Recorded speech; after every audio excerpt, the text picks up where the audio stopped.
Hi friends, I'm Prairie Vintage. My name's Linda. I'm an energy intuitive reader here on YouTube. I use spirit, my intuition, and the tarot to communicate energies to you guys, beautiful viewers. Today's reading will be taking a look at a difficult connection and what are the main challenges. So we'll be doing a you versus them type layout with the oracle cards just so we can tap into the energy of the connection, take a look at what is going on. And if you're resonating with either side or either person, then you know you've tapped into the right pile. And then we'll be taking a look at the main challenges going on in the connection and see if we can get some clarity and understanding as to what may be the main struggle. So 4 options to choose from today from these decks. Take a minute to select which one is calling out to you. The first option we have is the Santa Muerte Tarot. And I think that's the back of the box actually, but we'll leave it as it was. And then we have the Rider-Waite Tarot. These are my very first cards. And we have the Mystical Manga Tarot for option number 3. And option number 4, we have Alice in Wonderland Tarot deck. I do not use these very often, so I'm very excited. All right, and there goes my email. All right, so feel free to pick whichever one is calling out to you. The timestamp will be in the description box and in the pinned comment, and I will see you at your pick.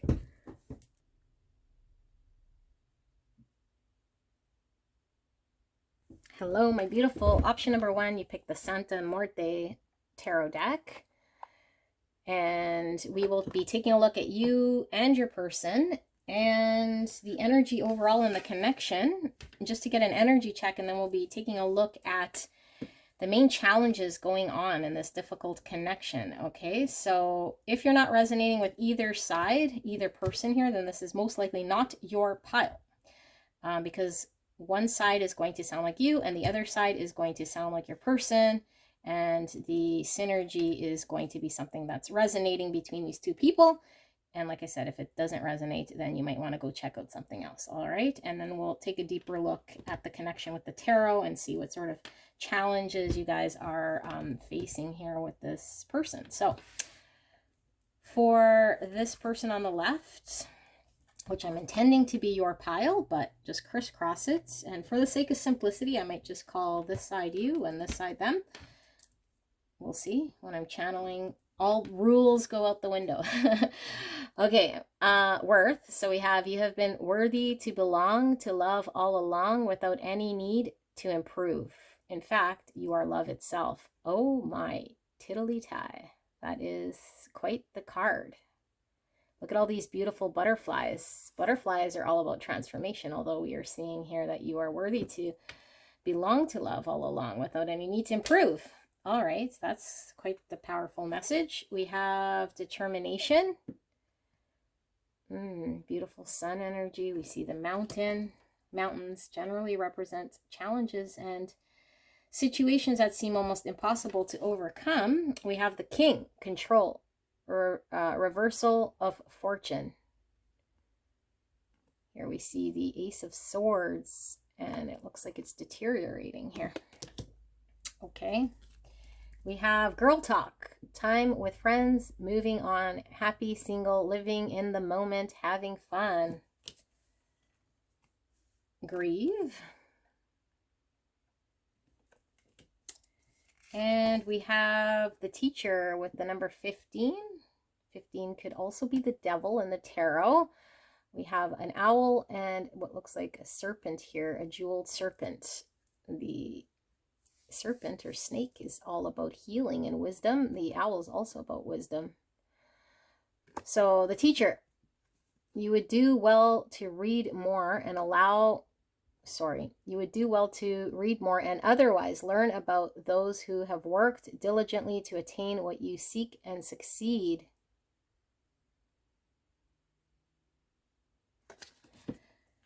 Okay.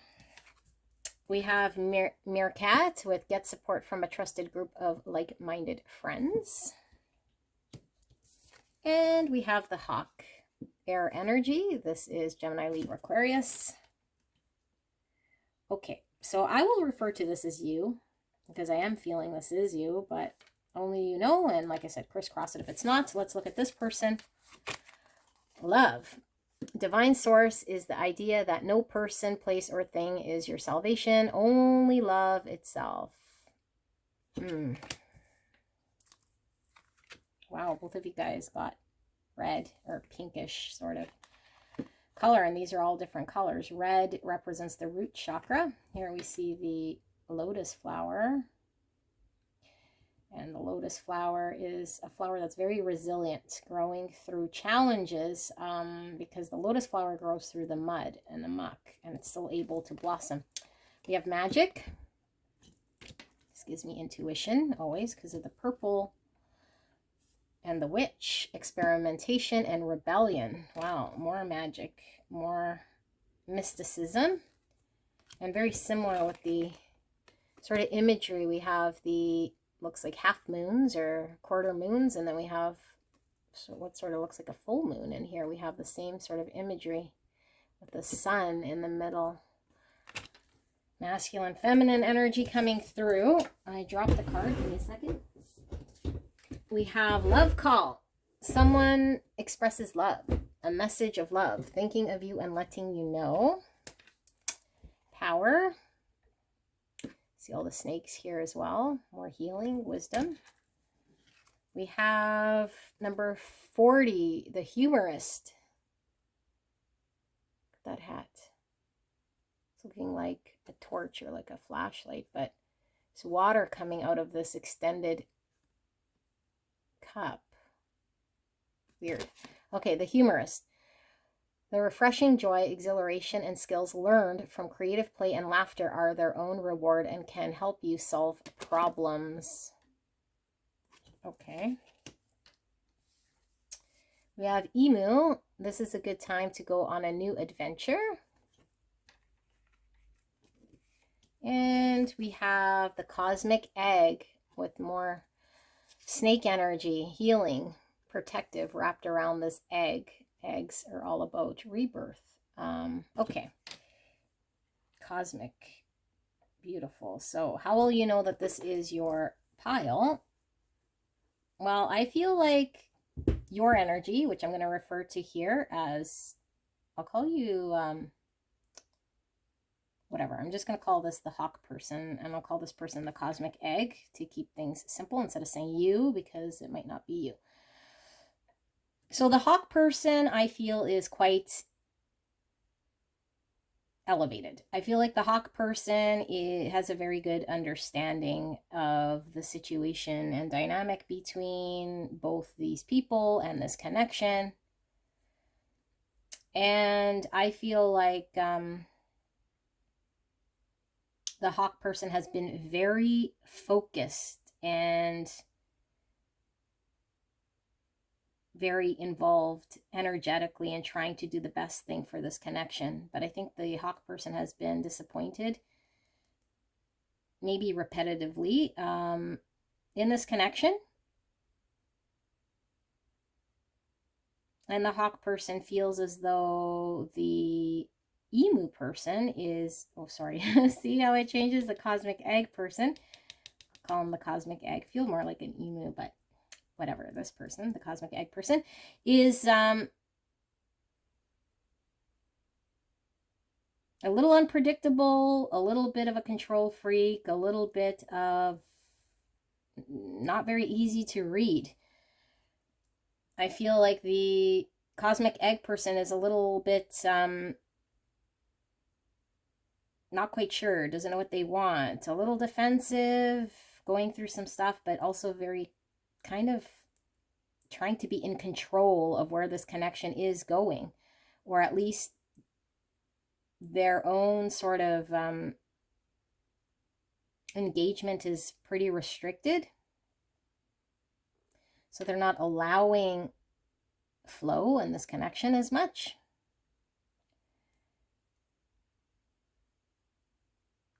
this person is almost denying self-expression in some way, denying an experience for them in this connection. Although I feel like there is a lot of love coming from the cosmic egg person, and I think the cosmic egg person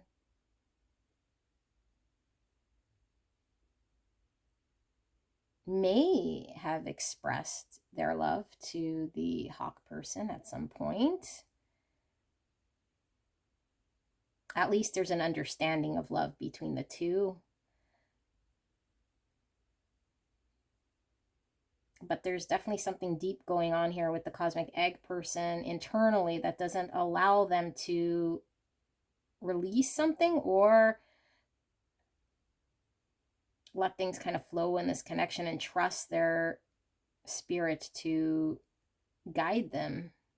Because I feel like this cosmic egg person was very restricted and needing a lot of control, like in their own life, to the point in which it is stifling their growth.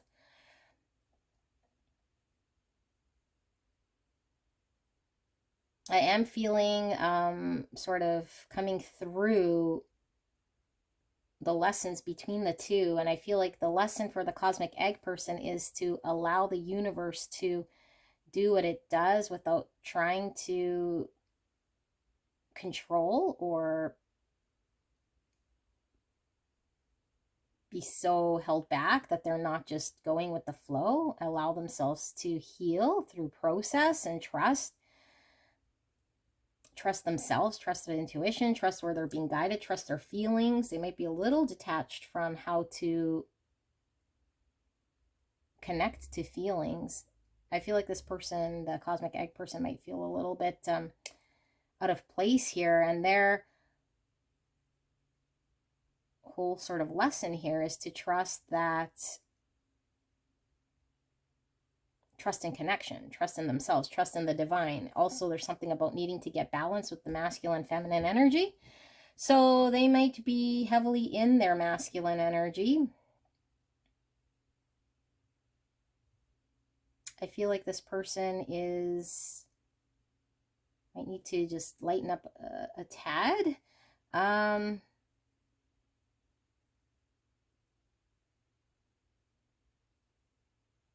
even in their humor, I find this person is still very restricted. And they might communicate very surface rather than what's going on deep inside them.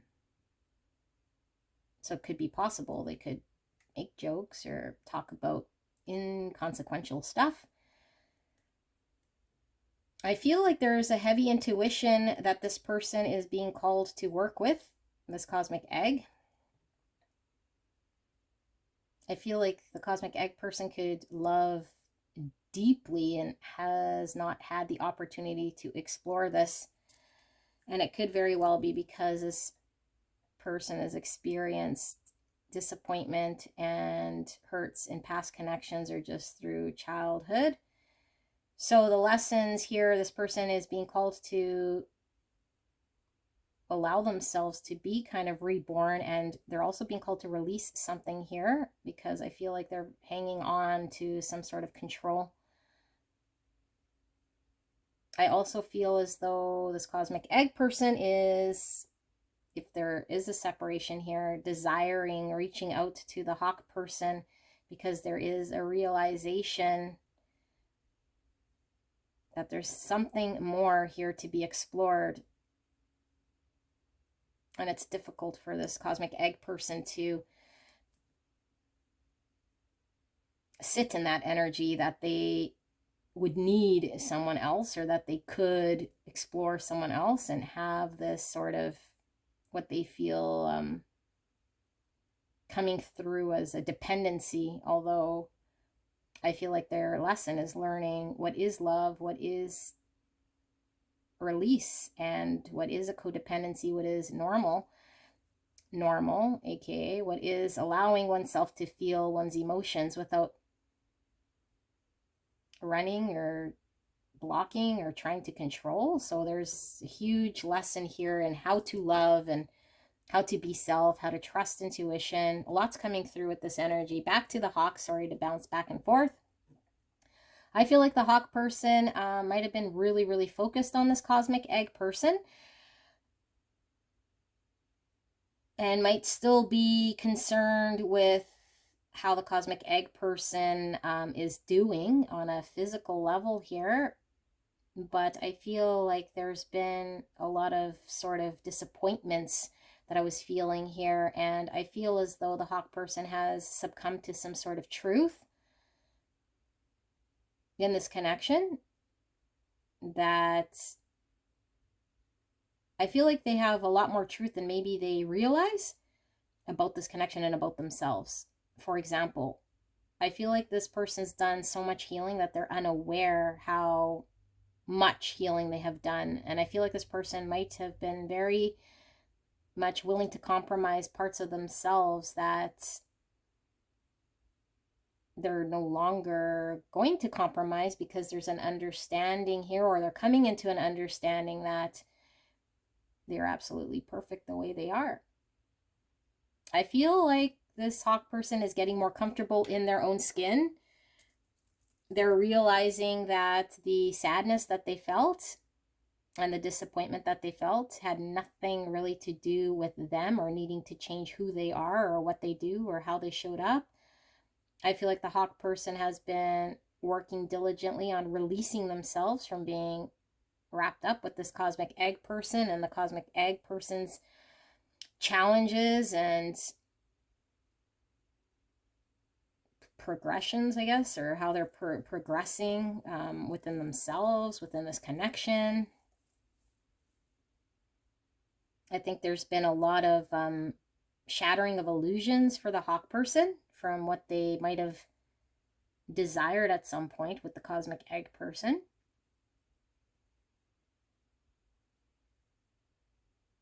I feel like the hawk person is working on developing a support system outside of this connection. Soul people, maybe they're working on their spirituality. They might have taken classes or might be wrapped up in a new learning here that has them shifting their energy. I feel like this hawk person is very much determined on growth, self-growth.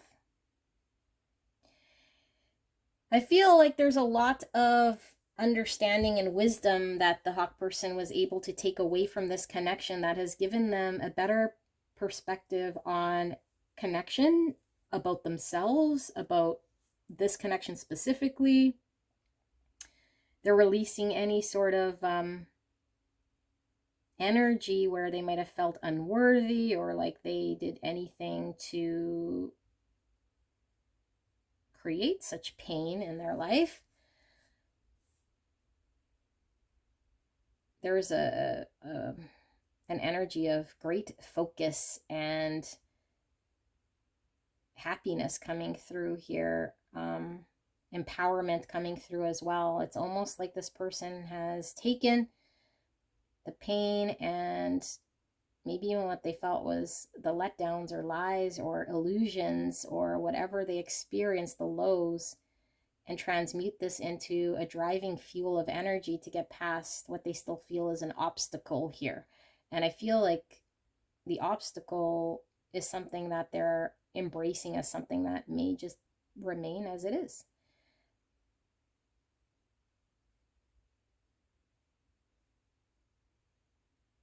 And that's the inability, I feel, for the hawk person to get a chance to explore freely with the cosmic egg person. The obstacle is that the cosmic egg person has been very challenging because they might have been wearing that mask to themselves and needing to sort of control some sort of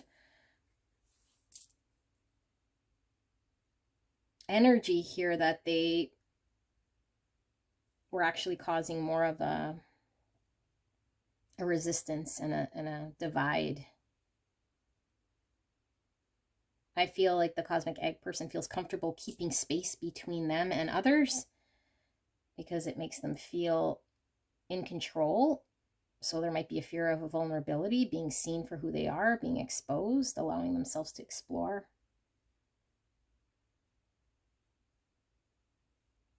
The hawk person also feels as though they're no longer needing to control any sort of outcome. They're no longer needing to be sort of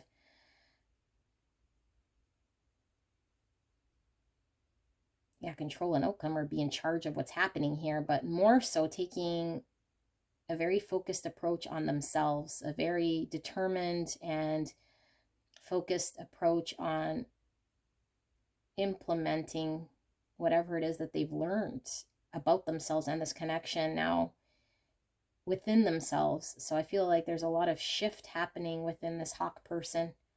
I also feel like the hawk person feels a lot more free from this connection than they have in the past. And the hawk person is learning to give themselves the love that they might have felt they weren't getting in this connection.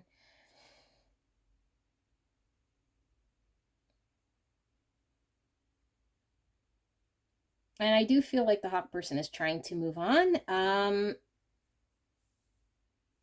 by living in the moment, but also by, like I said, engaging with like-minded people, maybe expanding their group of friends. I feel like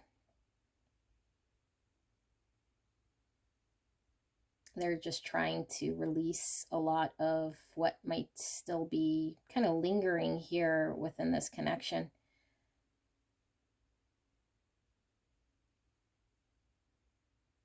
There's an understanding of sort of surrender with the hawk person, that this connection is what it is, and that there's nothing more that they're able to be or do here that would have made a difference or changed this dynamic in any way.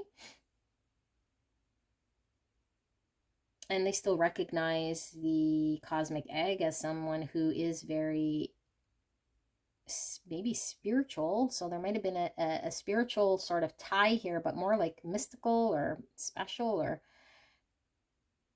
some energy here that the hawk person saw with the cosmic egg that they weren't allowed to explore or share, or that the cosmic egg person held or closely.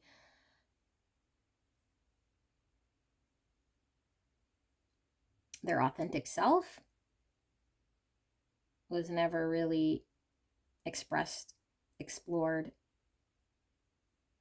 because of a resistance and because of healing that's definitely still needed.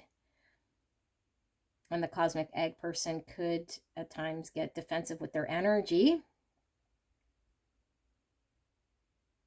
to keep out the hawk.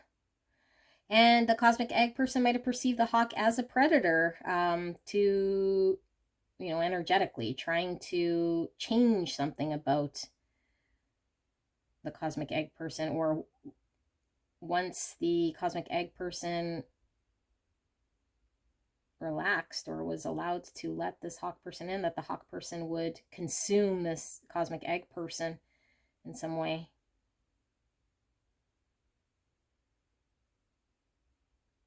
And maybe the hawk person did, in the beginning, maybe at some point, see the cosmic egg as somebody to consume, not in a literal way. Hopefully you're following. Consume as in make them feel whole, make them feel in a certain way, or engage with them in a way that would fill them or their need or their desire in some way. But I do feel like the hawk is a lot more elevated maybe than where they started. And I feel like the cosmic egg is still really wound up and guarded. Now, whether they are as guarded, I don't know, but there's still a defensive resistance here. So now we have some background here. Things keep coming through, which is interesting because normally the energy just kind of stops, and I could probably go on for a bit, but I think we got the gist of what's going on between the hawk and the cosmic egg. So we're going to look at the challenge. I mean, we already saw sort of a dynamic here, because I feel like the main challenge is the resistance of the cosmic egg to allow themselves to be free to explore love, express love. I mean, within themselves and even within this connection, they are very restricted. And I think it's caused a lot of pain here. And I feel like this hawk person is processing a ending of the connection or an acceptance of where the connection's at. So I do feel like the hawk person is slowly, releasing themselves from this connection. So although I do feel like this cosmic egg wants to reach out, like I said, so maybe there is a period of no contact, or at least there is a separation or an understanding of parting of ways. But I feel like the cosmic egg person might be a little more attached here to the hawk person energetically, because I feel like lessons that the hawk person was learning all about their self-worth and that where to kind of draw boundaries or where to understand that they're not needing to do a whole bunch of things to receive love in their life. So I feel like there's a wisdom and an understanding and a lessons learned with the hawk person. Whereas the cosmic egg, I feel like because of all the resistance, the lessons have not been learned. So now the cosmic egg feels an intuitive pull here to this hawk person because they're still being called to learn lessons. Now, whether they'll learn their lesson, I don't know, because I don't know that the hawk person is going to be engaged so much with someone who is still defensive or unhealed in some capacity. So let's ask Spirit here for pile number 1. Spirit, thank you so much. Can we please get, what are the main challenges here between the hawk person and the cosmic egg in this connection? What are the main struggles, challenges, or challenge that needs to kind of be looked at, or at least what is it? What does this mean, challenge? Thank you so much, spirits, for the greatest and highest good of pile number 1. And thank you so much, pile 1, for allowing me to tap into your energy and the energy around you. I am truly blessed. Thank you so, so much. So you know what I'm going to do? I'm going to move this box and I'm going to put this here so I can have more space here. Okay, so let's look at the challenge. Sorry, I sometimes shuffle for quite some time because until it feels good, the process could be lengthy. I feel energy on these cards. All right.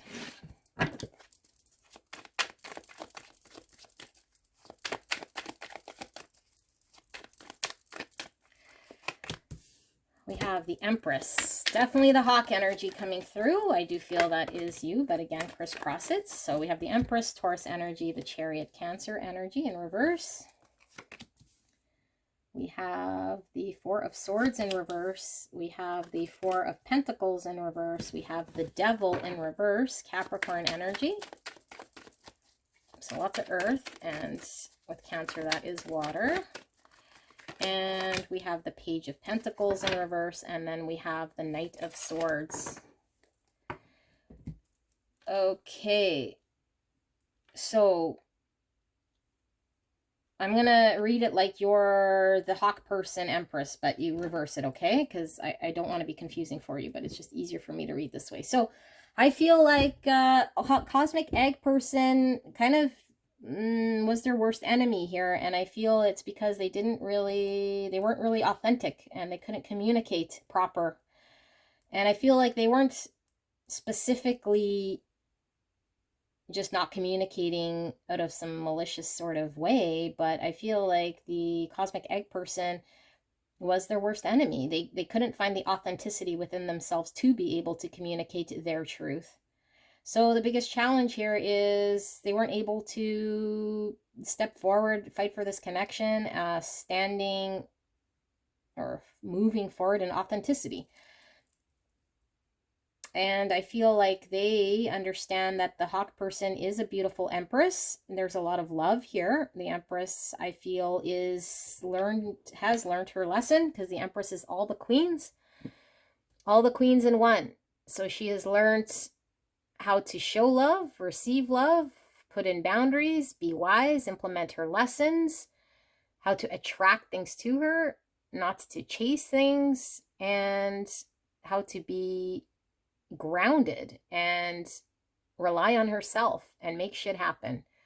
This is the Empress, okay? So Hawk person is at their elevated state of ascension. And I feel like the Empress is releasing this connection. And I feel like this Empress has purged or released a lot of attachment she had. And I feel like the cosmic egg person was certainly needing to release whatever they were hanging on to, which I feel for a lot of you guys, when we strip it all away, is a fear, but it's based on traumas.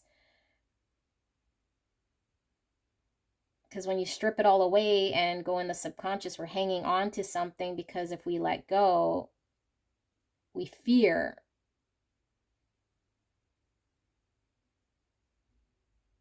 that we're losing control in some way. We have to trust the process.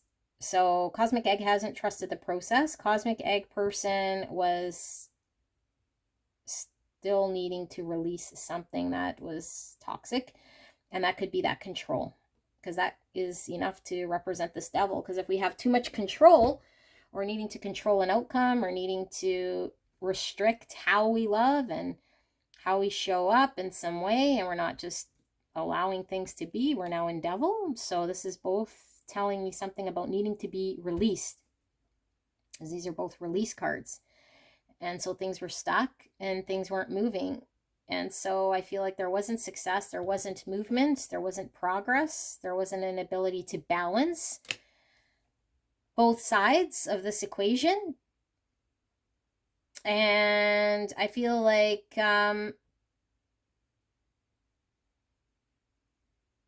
both parties might have had to reflect about what's going on in this connection in their own way, but I feel like more healing potentially is required here for the cosmic egg. And I'm also getting, because we see two fours talking a lot about stability, both in reverse, it's like there could not be stability or forward movement. There couldn't be a planting of solidness here in this connection, because the cosmic egg person was unable to be authentic. So I'm surprised I don't see tower here. And maybe they have experienced a tower in the past, and so things became stuck, because until we release what is holding us back, and it could just be holding back too tightly. So I feel like the cosmic egg person is wanting to communicate, but are they ready? I don't know that they reflected enough or healed enough. And I feel like a message is coming through that this cosmic egg person has to understand that if they are to communicate, they have to come with some understanding of how to move things forward. Is going to have to be something practical.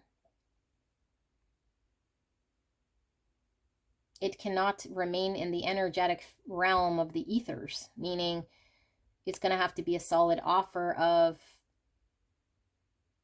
grounding the connection, making something practical of this, planting something that is going to be of this world. Manifest something here by coming forward with what that is. And I don't think they're ready.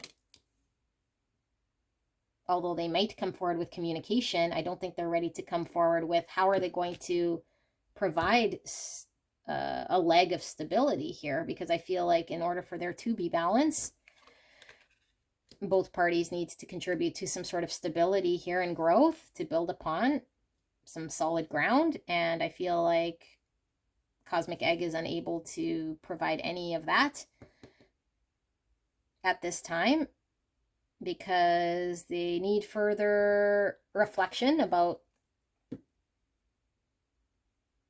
who they are and how they showed up. And I also feel here with the coffin, there's something they need to put an end to, or transition out of an energy, and that was that control coming through, because whatever it was toxic and getting in the way of them having healthy relationships or connections.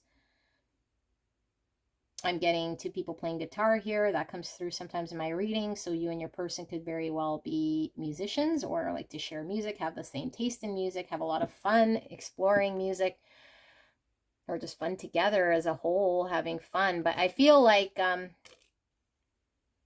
Cosmic Egg person is really, really fighting a transition, really, really fighting to hang on to something that they should have let go within themselves a long time ago, that is dead, that is no longer serving them, that is holding them back, that is restricting them from moving forward. And it's actually resisting the universe's will to get this person to expand, ascend, grow, be authentic. It's not allowing things to move. So they're stuck, they're stagnant until they recognize this. So I think that Cosmic Egg person at some point was doing everything they can to resist change, everything they can to hang on to some old thing or some holding back, which caused most likely an ending potentially in this connection, or just didn't allow things to move. And there we see the 9 of Wands. That is the 9, right? Let's see. Inwards, outwards, 9, yeah. So the 9 of Wands in reverse. Surrender, dropping guard, retreating, no longer fighting. This is the spiritual warrior, and what happens here is a journey in which the warrior fights and fights and gathers all the wands and comes to the 9th wand and has either one more fight left to go or throws in the towel and surrenders, because once they get to the 10 of wands, it's just too much they can't bear. So I feel like with this in reverse, is under this, that there is a surrendering here is what I feel. And the surrendering here, I feel, is coming from the Empress. I feel like the Empress is kind of given up in a fight. Like there's no fighting, there's no resistance, there's just flow. And I feel like the 9 of Wands is showing the guidance for the Cosmic Egg to surrender defenses, to not hide behind a wall of energy that is fighting their authentic expression. 7 of Swords. Yeah, that's the deception. So deception doesn't have to outright mean lies and cheating, and deception could just mean we're lying to self, okay? We're self-sabotaging in a way when we're not authentic to who we are. When we remain in a position of inauthenticity, we're now in a state of deception. And we're keeping things kind of close to the chest in some way. And it could certainly be not on purpose, because lots is going on in the subconscious. But I feel like there is a lot of conscious things that Cosmic Egg person actively knows of, that they're not expressing, that they're not doing, that they're actively not partaking in to make things better, which is the 7 of Swords. Because I think if the Cosmic Egg person was allowing themselves to release a grip and slowly look at themselves, they could make some headway and slowly heal, and it wouldn't have to be all at once. But I feel like there's such a stuckness here that they're not, or have not, allowed themselves to work with the hawk, or let the hawk kind of in on any piece of their authentic expression of who they are. And when I say that, it's like a very guarded energy of allowing themselves to be vulnerable, to express how they're really feeling, or like allow themselves to release a sort of flow of energy. It's very guarded. So 7 of Swords, deception and self-sabotage and not being authentic. And that generally causes pain to both the person that is 7 of Swords and also to any individual involved. So that's the main challenge I see here in this connection. I normally give advice, but I think there is advice here. The advice is the cosmic egg person needs to be authentic, allow themselves to release any toxic ways of being. Anything that needs to transition out is not serving them. So allow it to transition out so they can have a change within themselves, so that the universe can help them move forward and expand in relationship as a whole. If it's not in this connection, then just in general. But I do feel what's coming through as well is I feel a cosmic egg person might have a sort of attachment here, some sort of unhealthy codependency to the hawk person. And I feel like the hawk person has released any sort of codependencies they might have had here. So this might cause another layer of exploration in this connection that might be a little different, because I don't know that each of these people have experienced what this means. But I do feel like the message here for the Empress, or I guess the hawk person, is that they are now in a position to experience something differently because of the lessons they've learned here as this teacher and as the wise owl we were seeing here, and the wisdom and the pain that this hawk person has experienced. I feel there is a lesson here in which now the hawk person is able to navigate differently. But I do feel there's still some codependency here from the cosmic egg. And I also feel like this cosmic egg is wanting to reach out, but until they are able to express their authenticity and show a level of transition and come forward with something that is grounding and affirmative and tangible in this connection, that solidifies something, it's all just kind of talk and energy. Okay. So this is your message, pile 1. If you're drawn to another pile, it could be another aspect of your connection. I don't know, but I do appreciate you being here. If you haven't liked this reading, please do that. If you haven't subscribed, please do that as well. And I will see you soon. Bye-bye. Hello, beautiful pile 2. You picked the Rider-Waite Tarot.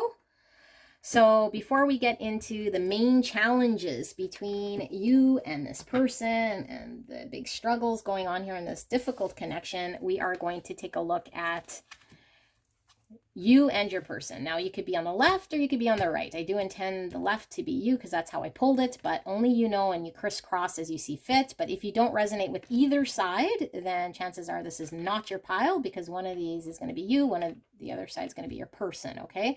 So we'll look at the energy between you and your person, and then we'll see. Maybe the conflict might result or show itself as we look at the dynamic, and then we will pull the tarot to kind of really take a look at what the main challenges or challenge is between the two individuals, and see if we can kind of get to the bottom of what that is.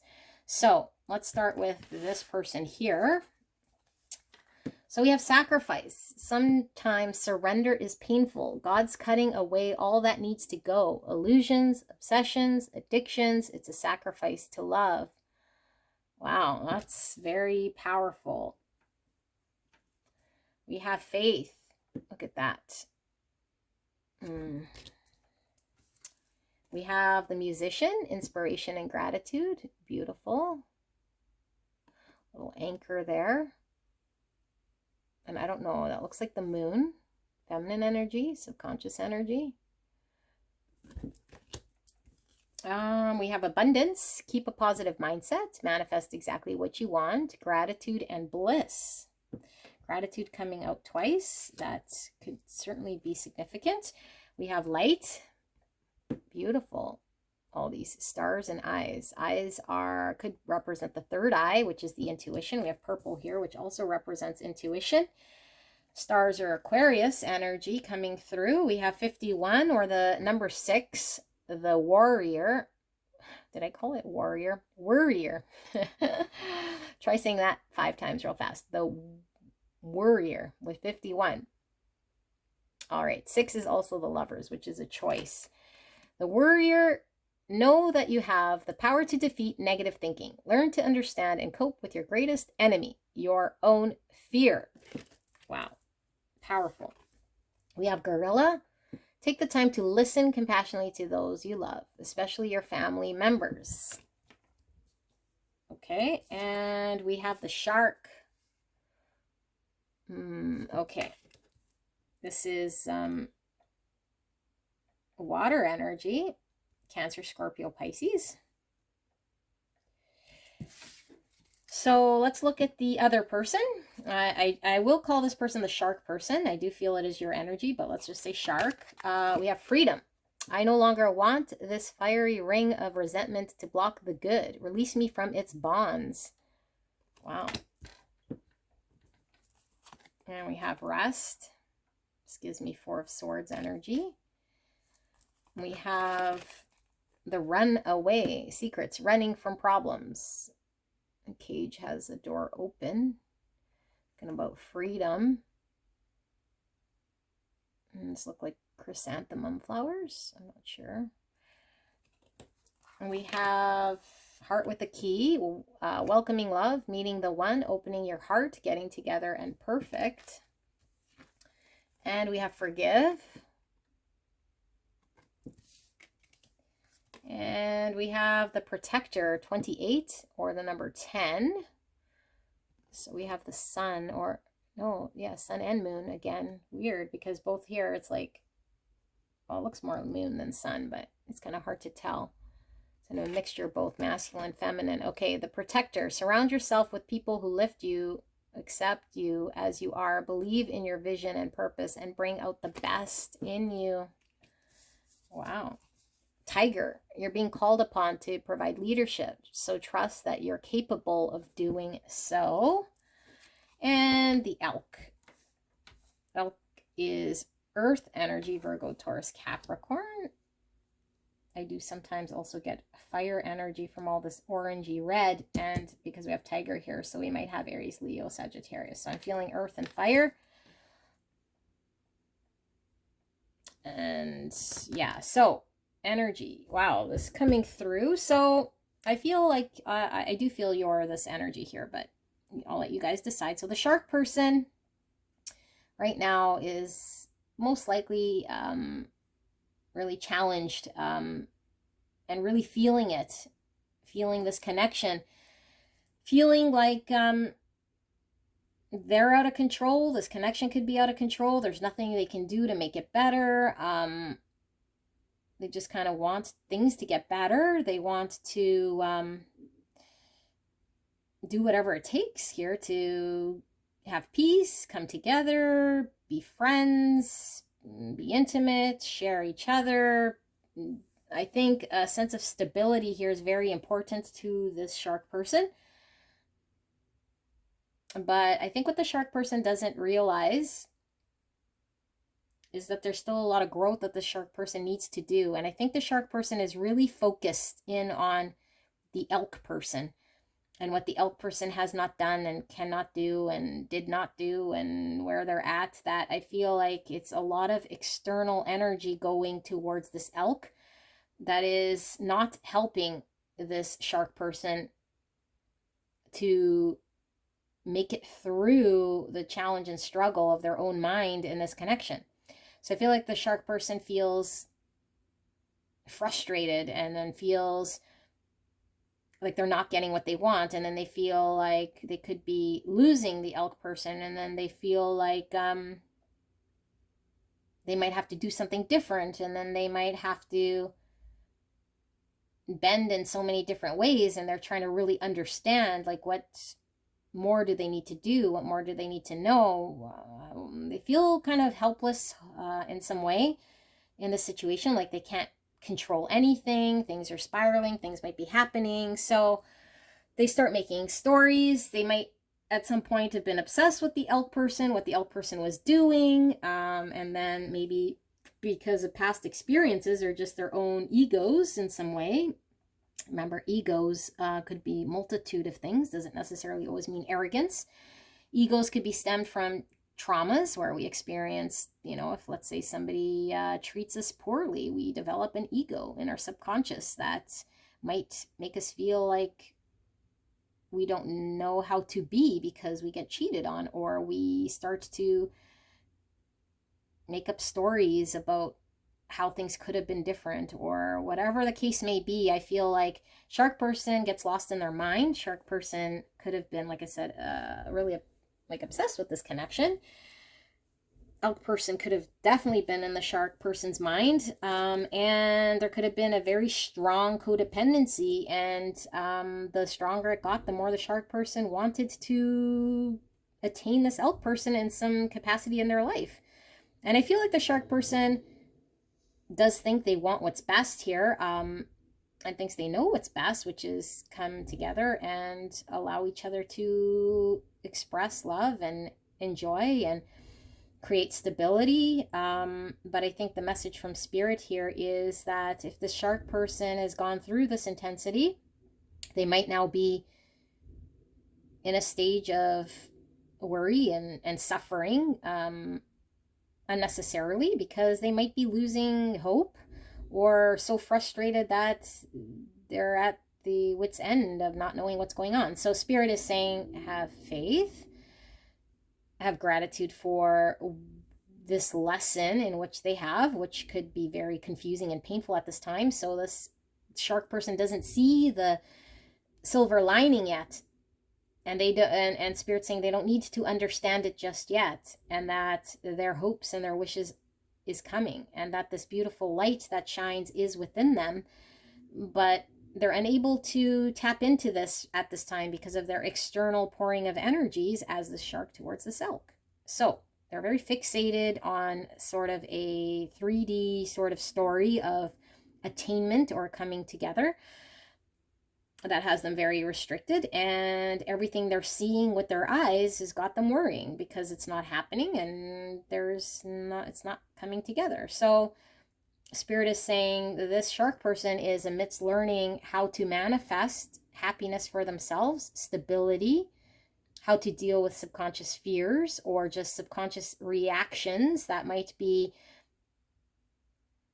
coming forward in way of action. So the shark person could just be doing something and not have done enough reflection as to why, especially when it comes to changing themselves in some way, or the level of sacrifice that they're willing to make or have made.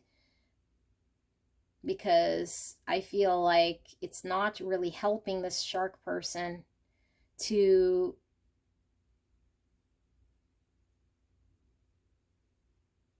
have to bend so much of who they are and what they want for themselves, regardless of what the connection is or the potential that it could be. There's a lesson to be learned here for the shark person, and I think it is self-worth, and I think it is that they carry everything within them to be whole, and that fixation on what they see with their eyes is just one side of an equation here, that there's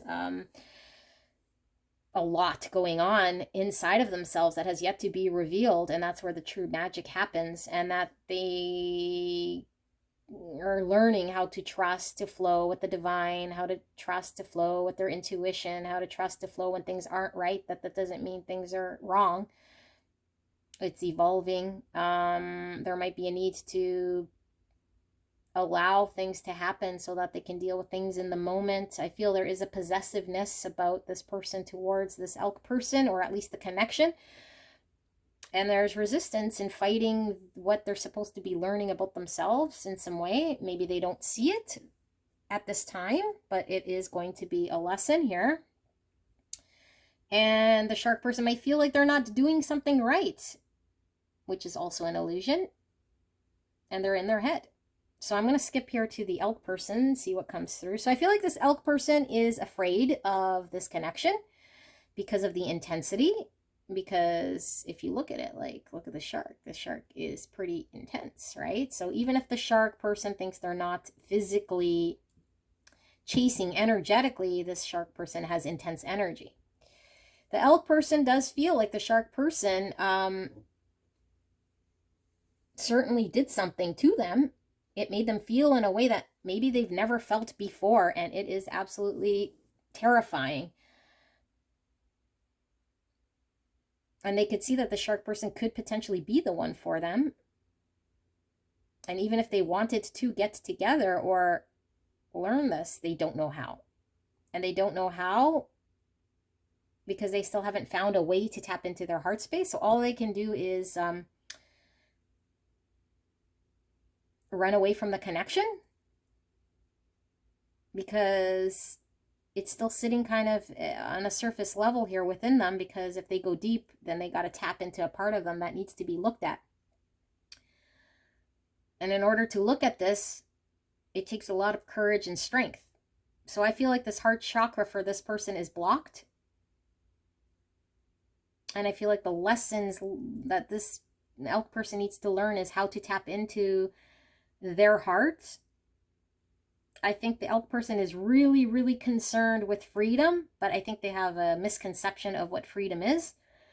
I think they feel independent. To be free means to run away and do what they want, but they're actually running away from themselves, and they're running away from doing the work within themselves, which means they'll never be free, because they'll constantly be in that state until they open up their heart energy and take a look at the traumas and forgive circumstances, situations, themselves, guilt, other people, things that have happened either in this life, past life, relationships, parents, situations, whatever it is all buried in there. And so they're needing to really reflect and allow themselves to get enlightened by the divine, to do some healing. Now, as you guys know on this channel, I don't always say that we need to get super healed with their childhood wounds in order to come together, but it depends on the state. Because if somebody has a huge trauma that is so pent up that makes them run away, it has to be dealt with, because they'll be running away. So we all have traumas, and this person has quite a bit, and it stemmed from emotions, how to deal with emotions. It's an emotional thing. So the emotions don't only sit in heart, the emotions also sit in the sacral, and that is, how do we become intimate? How do we become vulnerable? How do we express ourselves and our emotions healthily and receive them? This person does not know how. But deep down, this person is really clinging to a sense of freedom that they feel is freedom, but it's the opposite. It's imprisoning them. It's a restriction. This person deep down is somebody who is pretty solid, who wants to be grounded, and who is, down to earth, grounded, stable, reliable. But right now, this person is flighty. This person is not in their own skin. This person, I feel they're being pulled by the divine right now to absorb truths or energy, information, and it keeps stopping short because I feel the elk person isn't open to receiving. So the information, the enlightenment, what they're being gifted with is blocked by themselves. It's coming, and then it's blocked. And it needs to be absorbed within themselves. And I feel like the block is happening on a subconscious level, because if it touches the heart space, that's where the true healing starts to begin here. If it travels through the body to the sacral, then there's a need to look at self vulnerabilities. I feel like this person is trapped in their root and sacral, and they're really needing to do work there. And everything from that above is blocked, which means they're unable to tap into intuitions, greater powers of knowing, their heart space, their throat chakra. All of that is blocked because they are stuck in root and sacral. And they're still needing to do work there, because clearly they don't know how to receive emotion and express emotion and forgive and deal with this. So I feel like that's a heavy masculine type energy that I'm feeling, a divine masculine. And I feel like the elk person is maybe quite independent, so much so that they don't let a lot of people in at all. And so they don't know what sort of people to trust. So they keep a lot of people out to guard themselves, to protect themselves from what they think is what they need to protect themselves from. But really, they're being called to do the opposite and to trust this connection and to trust the work that needs to be done on themselves. And that they are capable of doing this. And that if they are to do this, this will set them more free. That there comes more freedom in doing the work and allowing oneself to heal than there does come in how they're feeling right now, which is more of a flighty running away from themselves. And they can't quite keep running away from themselves. I mean, they could, but they'll certainly tire themselves out. So I feel like maybe they're trying to find a way out because they feel something is wrong or they want to be released from this, but they don't know how. So they keep engaging kind of in the same way, and until they recognize you keep doing the same thing, you're going to get the same sort of results. That there's a need to, there goes my email confirming what I'm saying, there's a need for them to look at things differently, trust that they are capable of doing the healing and reflecting here within self. So right now there might be a focus more on the, again, because they're in the lower chakras with root and sacral, I feel like there's more of a focus on the 3D matrix of this connection, specifically now when we talk about the connection, which is keeping things maybe more surface, more sexual, or maybe more surface. And anything more than that requires a deeper look, and this is where this person shuts off. So they run. So this person might be hot and cold, in and out, not quite sure. And although they might think they know, because they haven't really sat there to unravel that they don't know, or why they feel the way they feel, or why they keep coming back, or why they are engaged the way they are, they have to ask themselves these questions. But I think they're more looking at this as the connection. You know, the connection is making me feel like I need freedom. No, you need freedom because something's going on in your heart space that needs to be addressed, or else you wouldn't have this sense of feeling like you are stuck. The stuckness is trying to communicate something. Freedom, that's why this person feels like they need to be free, because they're really prisoner to the trauma and the limitations that they have here, and who knows how long.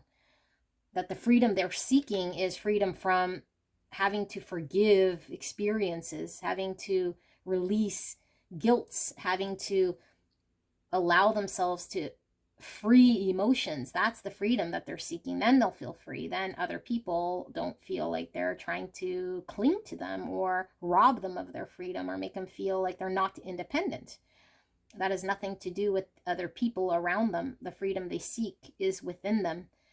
And so they're crisscrossing it, thinking it's external, but it's internal freedom that makes them feel like they need external freedom. And they're not seeing it, so they're guarded and protected of themselves in some way. Subconsciously, they're just blocking by running.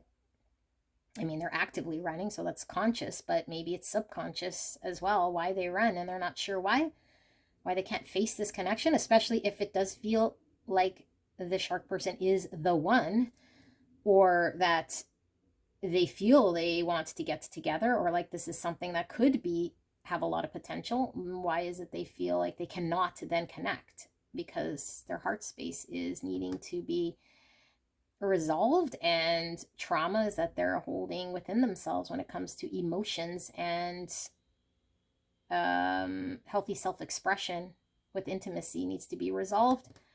So that's a lot. I see both sides here with their challenges, because we are looking at what the challenges are in this connection. So I probably could have went on again with these two for a bit longer, but I do want to pull the tarot to see what comes through. I'm going to put this over here, and we're going to pull the tarot to see if we can get a little bit more here in regards to what the challenges are in this connection.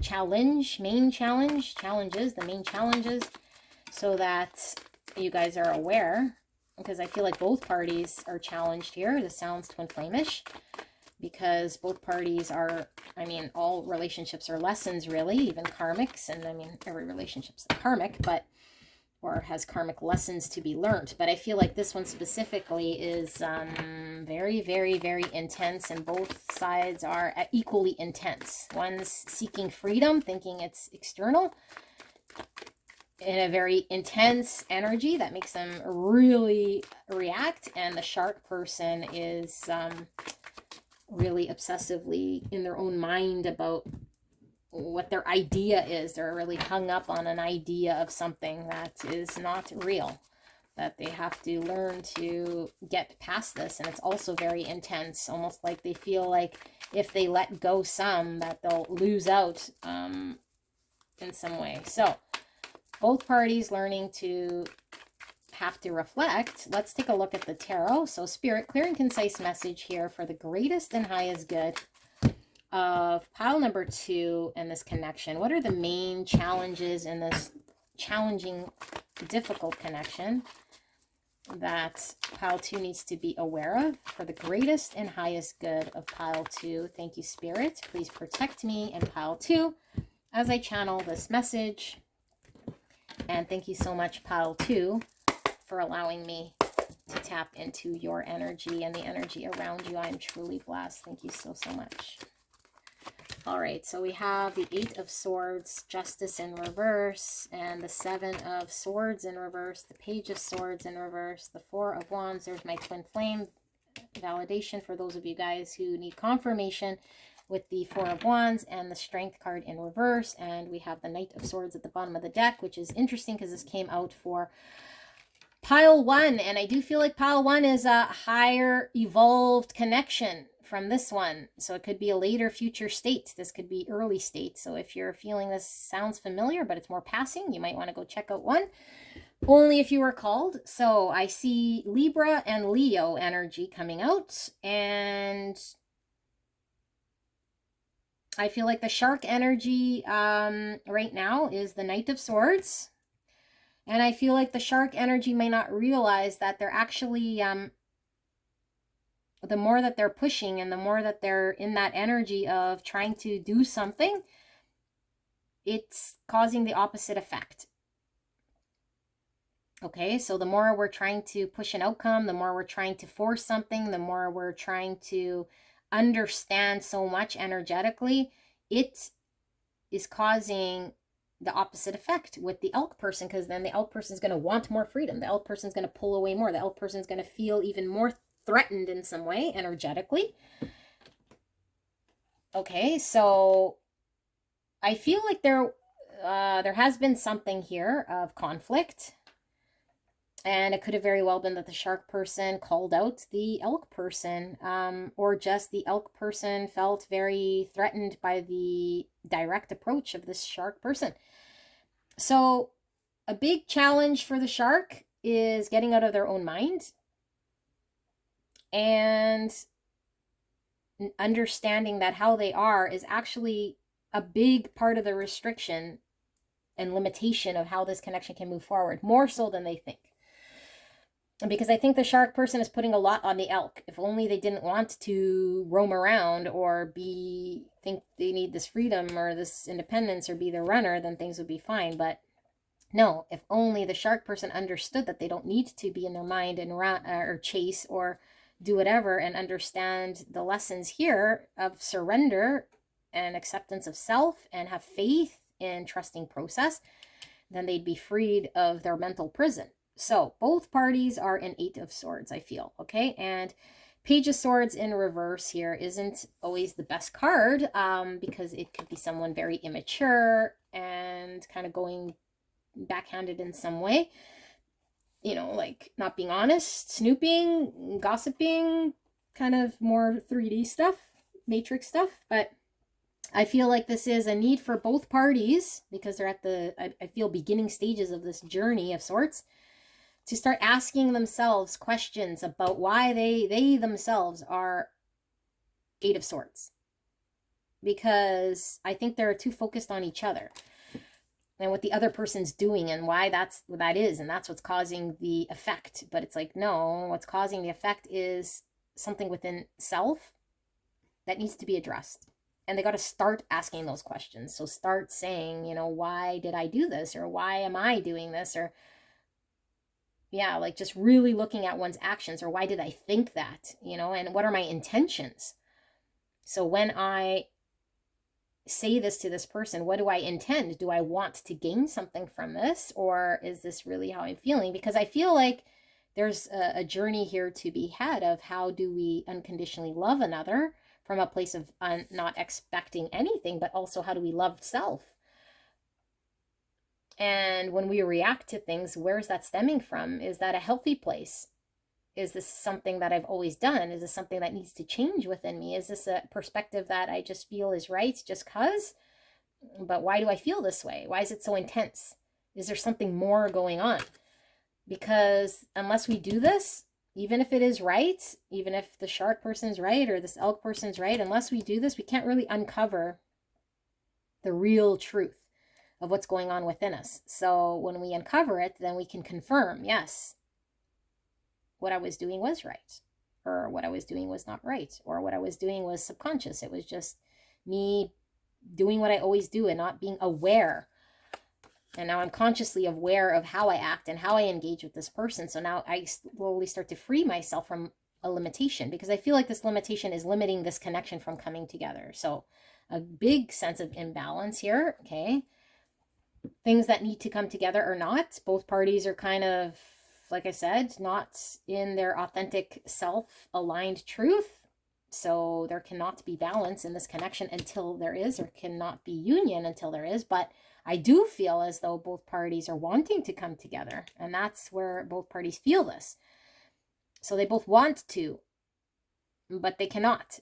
Because until they find balance and truth, and until they free themselves of the Eight of Swords, it's going to be impossible to come together, to build a foundation here for a future.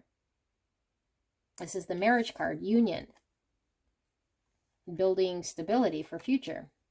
So in order for both parties to be honest in this connection with authenticity, and I feel like both parties aren't, even though on the surface they aren't actively lying, subconsciously there's a cover up here of what's really going on with truth. So until they can uncover and see what those truths are and come forward with where they were self-sabotaging or where they were kind of hidden within themselves and come out of that, they're going to have to use a lot of their courage to face their internal fears. And also I feel like this is willpower to be able to know when they are holding back and trying to restrict themselves in some way. So this is knowing how to move forward, how to hold back, how to face internal fears,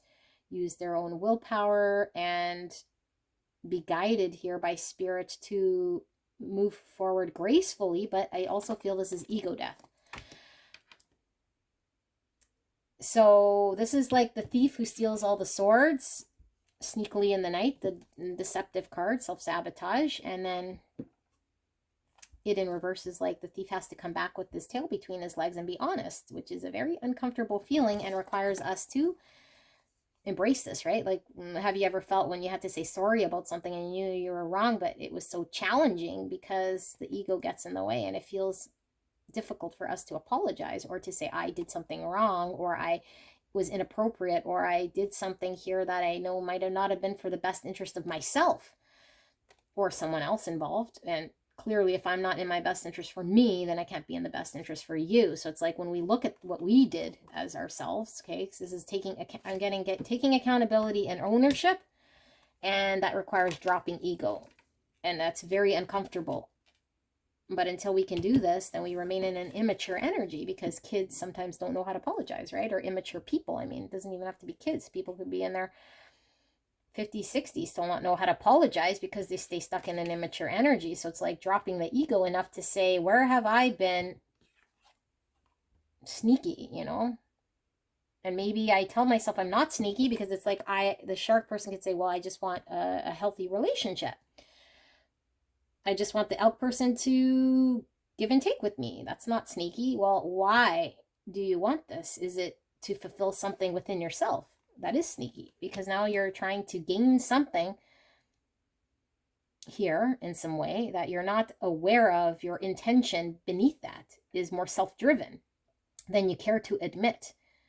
Because if there was true love, and if this person really, really, really wanted their freedom, then the shark person wouldn't be too offended or concerned that this person wants their freedom. They would love unconditionally. But because there is an underlying intention here of what they want, and unless they're honest with it, they're going to remain limited and Eight of Swords, and this connection will be imbalanced.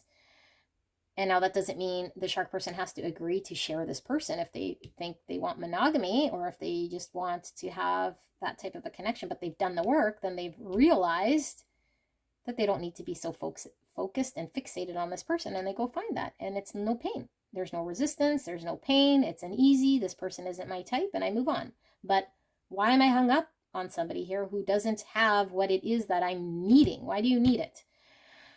You need it because you have an underlying thing that needs to be addressed here. And you're not addressing it because you're focused on this person doing what they do. So ego's involved, getting in the way, looking at our intentions. What do we need from other people? Is it true?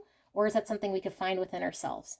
Okay, so there might have been conflict, and I feel like there might be an in and out energy. And I feel like when you guys might maybe get together, it might be very clashing or very right, like a lot of energy, and then someone's unhappy, and then it repeats. Maybe then yeah, it repeats. So self-work on the self-sabotage, like this is putting in the energy, the time, the effort, the dedication into like actually making it happen. So I feel like the work has to be in dropping ego and looking at self and seeing how we self-sabotage and how that might impact the other person and why we're driven by what we're driven. What is our cause, right? Because I feel like both parties are really strong-headed and have a cause they want to fight for, but it's like, let's look at why that is. So that's what's going on here with the major conflict between these two people. I hope this helped you guys kind of gain a better perspective of what's going on. Let me know in the comments if that's something that you guys resonated with. I do love you guys very, very much. I wish you guys a lot of healing and a lot of strength throughout this journey. I know it is not easy. If you haven't liked this video, please do so. If you haven't subscribed to my channel, I would absolutely love that. And I will see you soon. Bye-bye. Hello, my beautiful mystical manga tarot pick. Absolutely beautiful. I recently got this deck, so I haven't used it too much, but I'm super excited to get into it. And we're going to do kind of a you versus them type look, but this is looking at a difficult connection and the challenge that's going on between you guys. What is the main challenges, if there's multiple, that's really getting in the way of union or coming together with each other in a nice, cohesive, functioning way. I do intend on the left being you and the right being them, but I don't know how it comes out. So if you must crisscross energy, please do so. That happens frequently on my channel. And yeah, we'll kind of take a look and compare the energy, and then we'll pull some tarot to get a deeper look at the challenges. Okay, so let's see what we have. So we have true offering here. True offering takes what can be an unbearable cross and returns it to love. Wow, look at that. True offering takes what can be an unbearable cross and returns it to love. Wow, okay. We have hunger. Beautiful. Giving me sun energy, Leo energy. We have the adventurer, responsibility, and expectations with the volcano erupting. And there we have the moon. So I feel sun and moon, masculine, feminine energy. The adventurer. We have twin flames, yin yang, zen, balance, union, duality, coupling, complement each other. So I was feeling masculine, feminine energy right off the bat, which is this yin yang. Okay, this duality, dark and light, anxiety, two keys, two handcuffs, being bound. Sometimes this gives me devil or 9 of swords. Lots of anxiety here. Okay, we have 39, the detective. Half the face is covered with the veil, a see-through veil. It says, the detective, look past the veil of illusion that someone is trying to pull over your eyes, that someone could be you. So examine your assumptions. Number 12.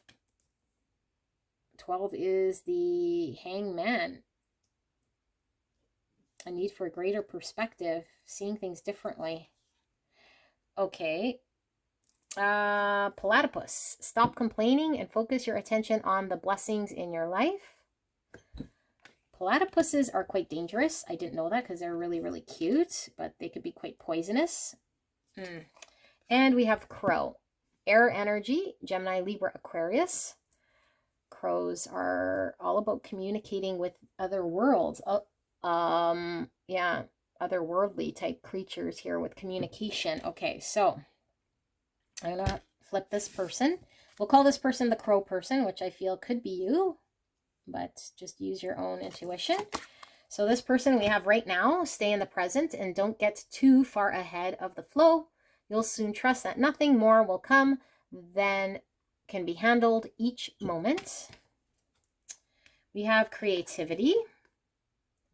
This gives me crazy intuition. Look at all the purple.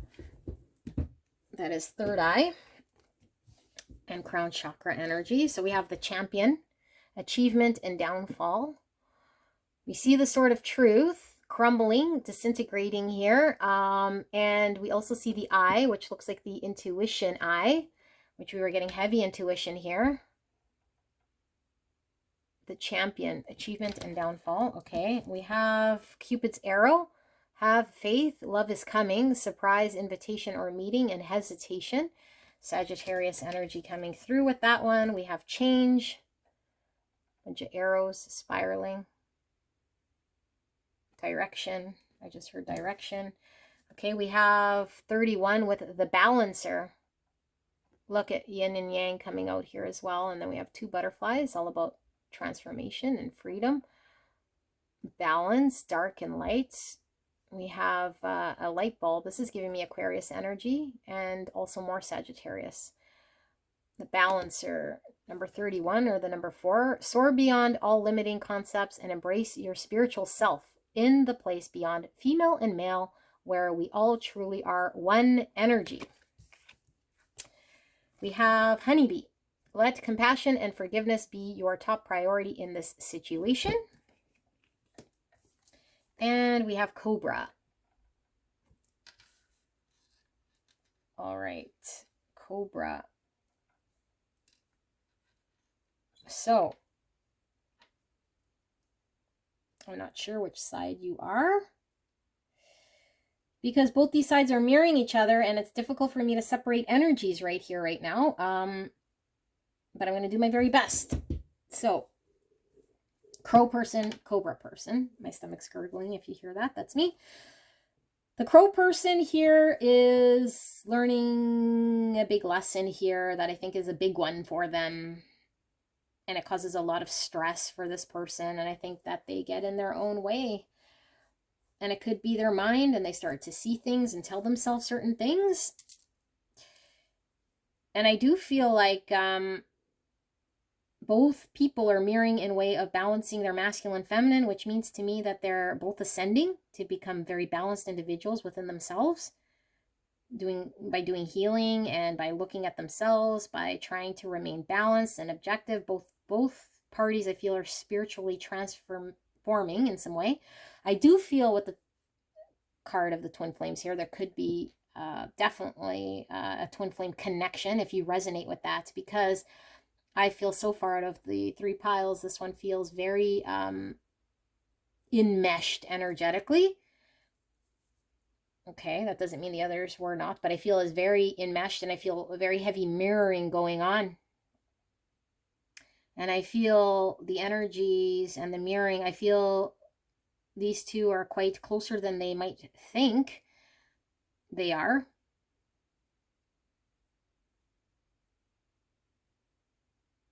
But I feel like the crow person here is interesting. We see, well, I don't think that's a crow, but it's dark, it's black, it's a black bird.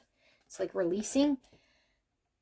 And like I was saying, crows are all about communication and coming in with messages, delivery of messages of sorts. So I feel like what the crow person here is having to process information that they're being fed in this lesson that they might not like to hear, they might not know how to process, and it causes a lot of anxiety, and it might make them feel stuck. So they might be focusing on what's not working and how the minutia of it, rather than releasing themselves in a way that allows them to flow.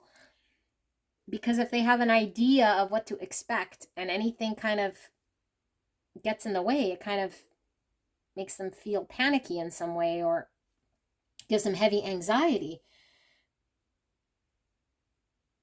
I feel like the crow person had an understanding of what they wanted in this connection, which they're trying to understand how to understand more and more about the connection, more and more about themselves. But I feel like sometimes it could get really stuck in their own head, where then they start to cause stories that might cause more pain and suffering than it does allowing themselves to just allow things to be and give the energy of acceptance and grace and gratitude for this experience in this connection in some way. So the more they focus on kind of what's not working and read into things, the more challenged they become. I do feel as though there's a strong desire from the crow person to get with the cobra in some way and become together in some way. So the crow person is learning a really big lesson right now, and I feel the lesson is releasing the cobra. And it's hard. And I think the crow person is right on the verge of understanding what unconditional love is and what love is that they've always understood to be here previous to meeting this person, which is very Matrix 3D love, which you see in movies and what you're told love should be and could be. And this is a different love. This is an unconditional love, and this love requires this crow person to feel like they have to release the cobra. And they're learning how. And it causes a lot of anxiety and pain, but they're learning release, because the more they're stuck with the cobra, they feel like they're unable to get to the next level of understanding within themselves, or the next level of what they're supposed to really be doing. And what they're really supposed to be doing is ascending within themselves. And that doesn't require anyone else. That's balancing oneself from the inside, feeling whole and complete. Their masculine, feminine energy, because we each carry both sides. Whatever balance means to them with masculine, feminine, their true authentic self. Now, we don't have to have exactly 50-50 of masculine, feminine, but whatever their true feminine energy is and whatever their true masculine energy is from within needs to be balanced out. And this person needs to find their wholeness. And I think they're finally seeing what needs to be done. If not, they do see what needs to be done, but they haven't done it yet, because it's very impossible, they feel, for them to do it, but they're understanding that they need to do it. So if this person would just focus on doing it, they would make some progress. But they're more focused on the how and seeing releasing the cobra person here as something that is challenging, rather than just focusing on what they could gain within themselves by developing themselves, by growing within themselves, by knowing and trusting the plan of the divine here, that by letting go sometimes allows us to receive what belongs to us. But there's an authenticity here of this crow person feeling a very deep unconditional love towards the cobra. And I feel like there might still be a little tinge here of ego that is needing to be dealt with before this person finally sees the light, finally removes whatever little bits of ego. And I mean, we always carry some ego, but the little bits of ego I feel that they might have came into this connection with that might still be in the way.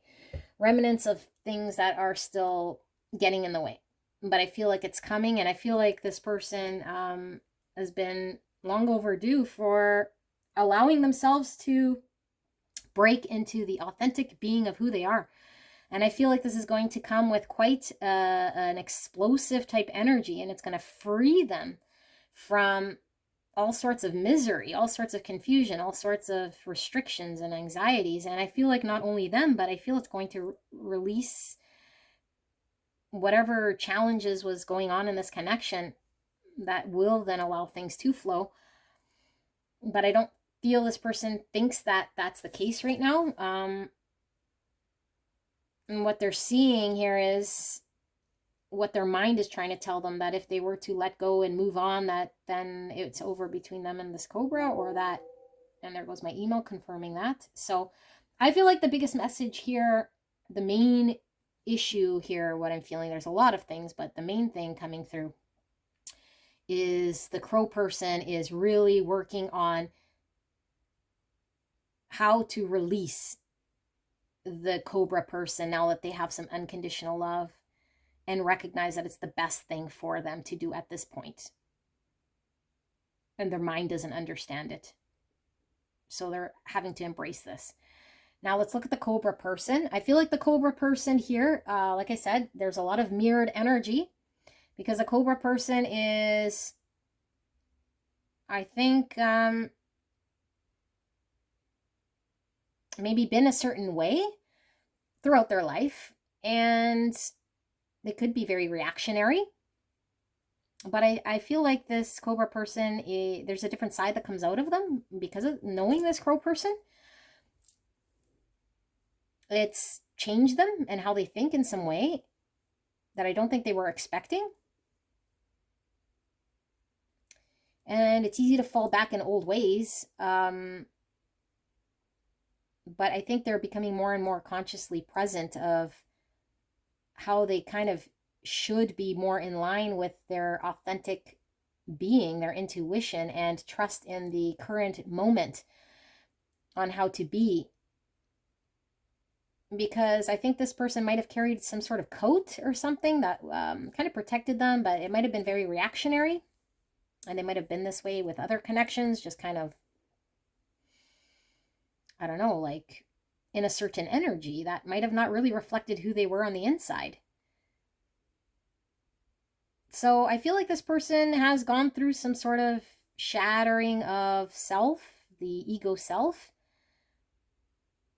and maybe ideas that they had of themselves that they thought were true, or they're seeing through this. They're seeing through this veil.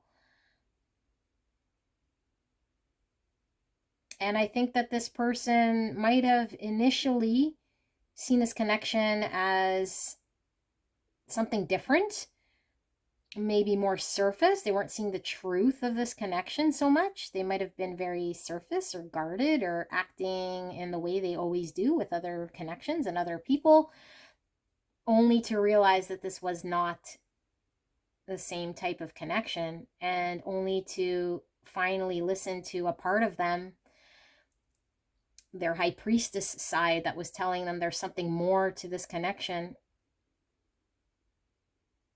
and that if they want to continue kind of as they were, that they're not aligned with their authentic self, that they are potentially out of line with who they are and acting in a way that isn't them. So I think this person is still kind of wrapped up in their having to forgive and identify themselves in some way. Now, I think they kind of need to release the mind, because I don't feel like there's, like, the mind is going to help us understand things, but I feel like this person is trying to calibrate this new energy. And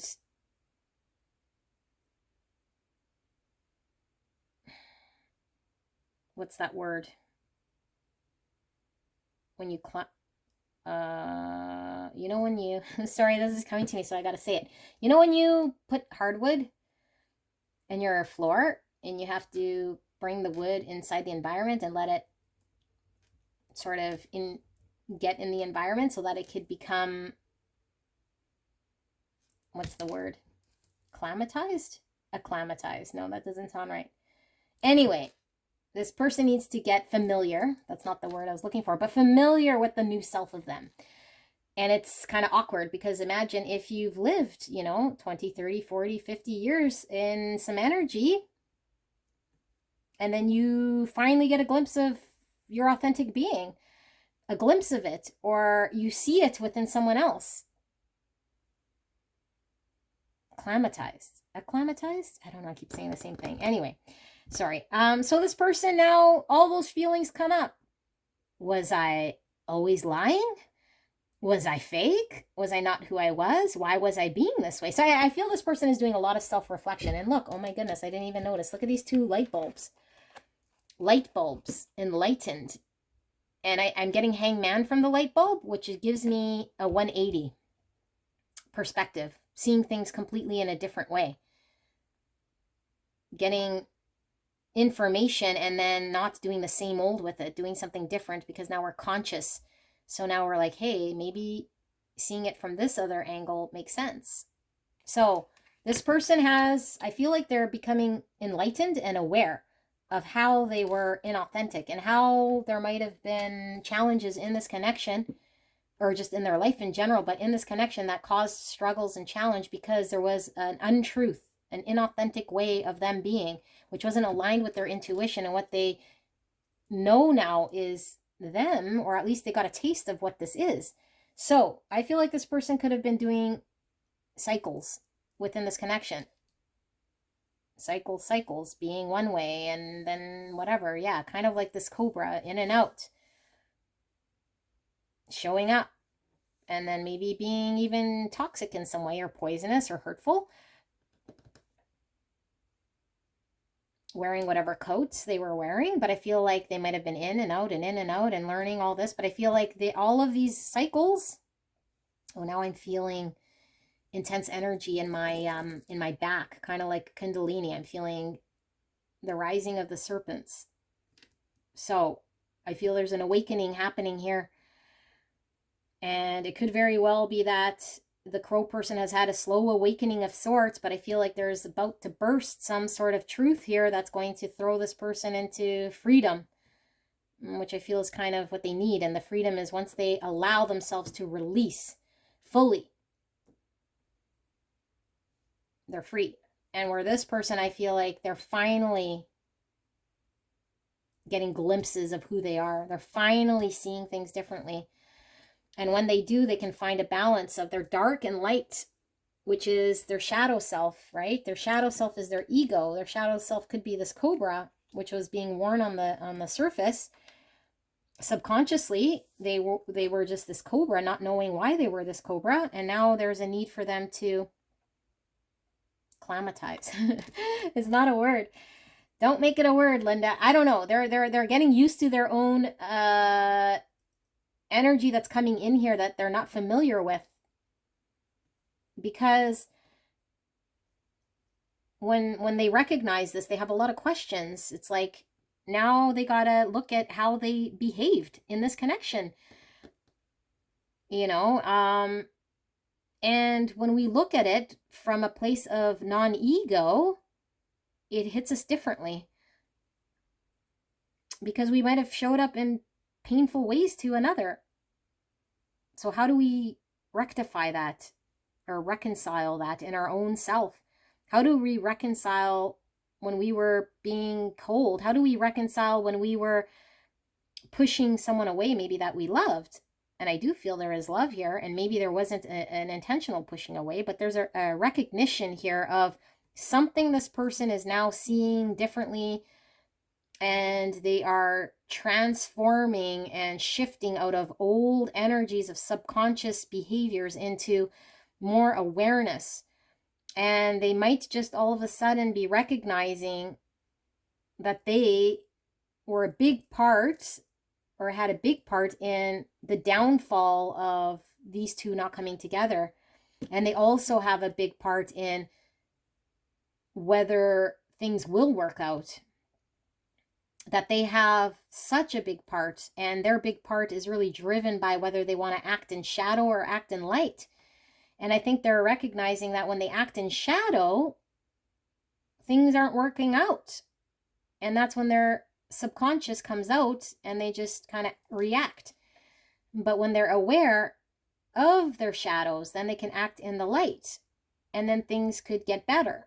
But that they are kind of the magician here to make things happen. And it's kind of like, oh, now I know. I didn't realize that. I didn't know. I thought there was an external control here, or that other things kind of controlled what was going on, or that this connection was an external thing that was either happening or not, or either it worked or it didn't. That I wasn't the one that was making things work or making things fall away. That I have more control here of how I show up, how I engage, by being aware, by being conscious. But now I'm looking at how foolish, or how bad, or how sorry, or how much in this connection I might have not have been me. And but I need to sit in this for a bit. And about myself for the past. And about all this stuff. So I can't just all of a sudden be open to receiving when I'm still in my icky energy. But there's also a knowing here that now that we know this, it's like, I think this Cobra person intends on coming forward to this Crow person, because they now understand where they were hesitant. They now understand where there was a divide. They now understand. So I feel like this Cobra person wants to do a little bit more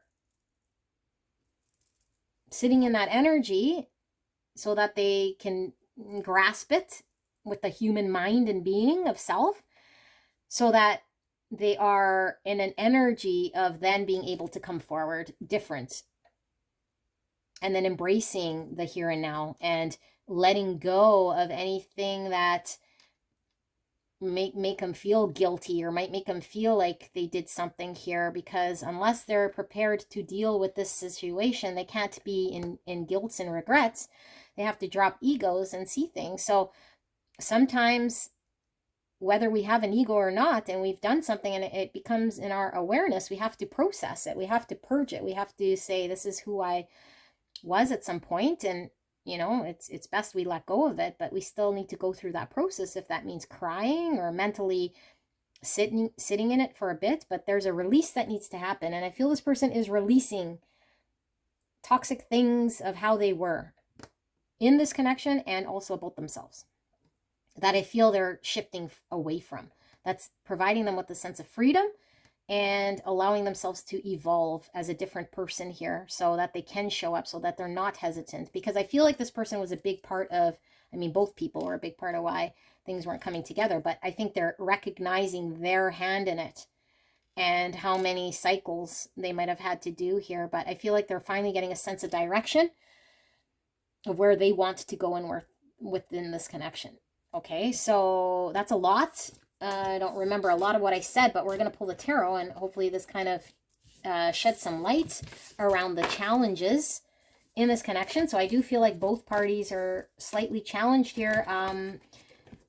But I feel like this person is finally maybe awakened in some way.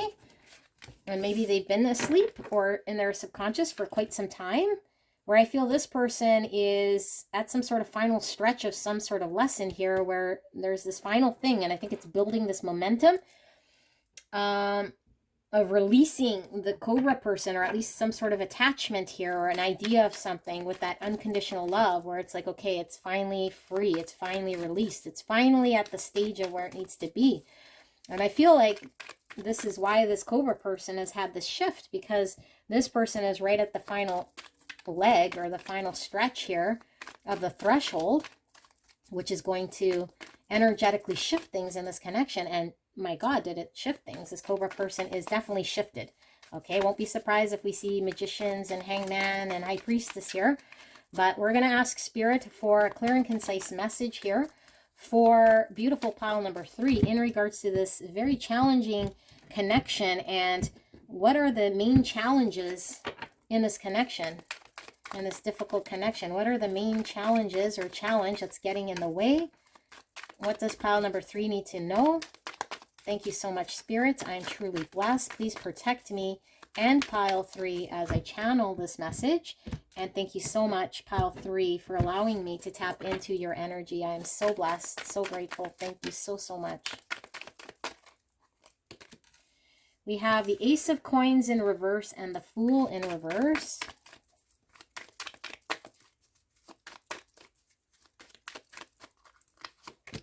We have the Four of Pentacles in reverse. We have Justice. So we have Libra energy.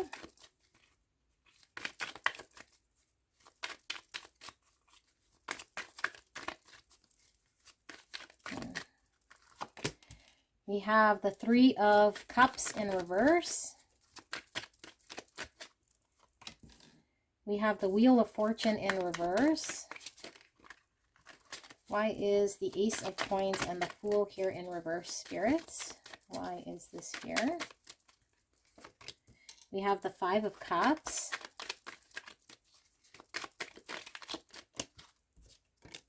We have the Emperor in reverse. Aries energy. Oops, I dropped a card. Give me a sec. We have the Five of Swords.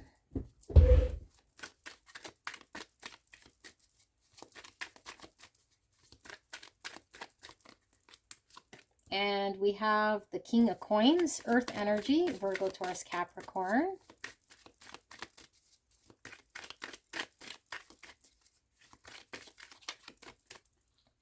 I'm not feeling that.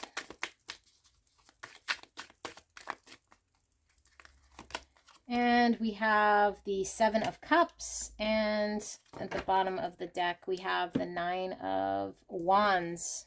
Okay, so not seeing any of those major arcana because I feel there's one message here that's pretty consistent or strong. So I think this might be the main challenge right now.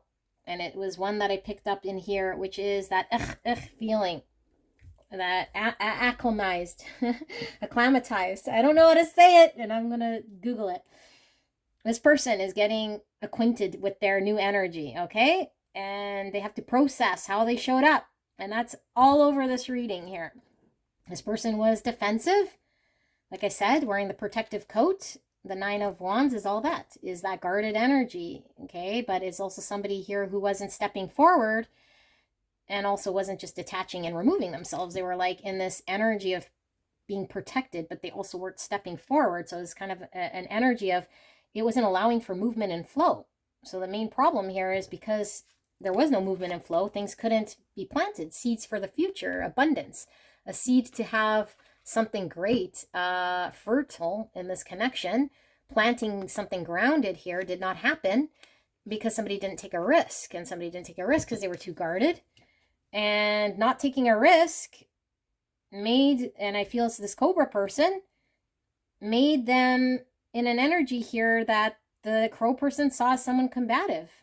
Okay, somebody who is maybe self-sabotaging or hurtful, doing things to self-sabotage and not on purpose trying to hurt Crow, but I feel like whatever happened here hurt Crow.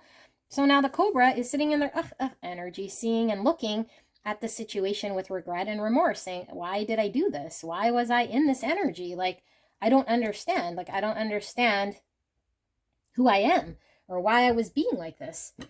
This is the Emperor in the shadow attribute, which is, you know, the immature Emperor, somebody in ego, somebody not being stand up and being empowered to do what it takes here and step forward. They're could be guarded, they could be immature, they could be stubborn, they could be in need of control.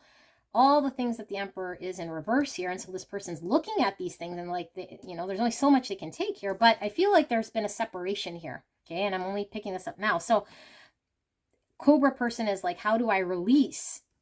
How do I release what I was hanging on to that was toxic or not helpful in my reverse emperor? Because I want to restore some sort of balance here and some justice to where I had a helping hand, but I was too in my dark energy and my shadow attribute here, where I was not capable of bringing balance.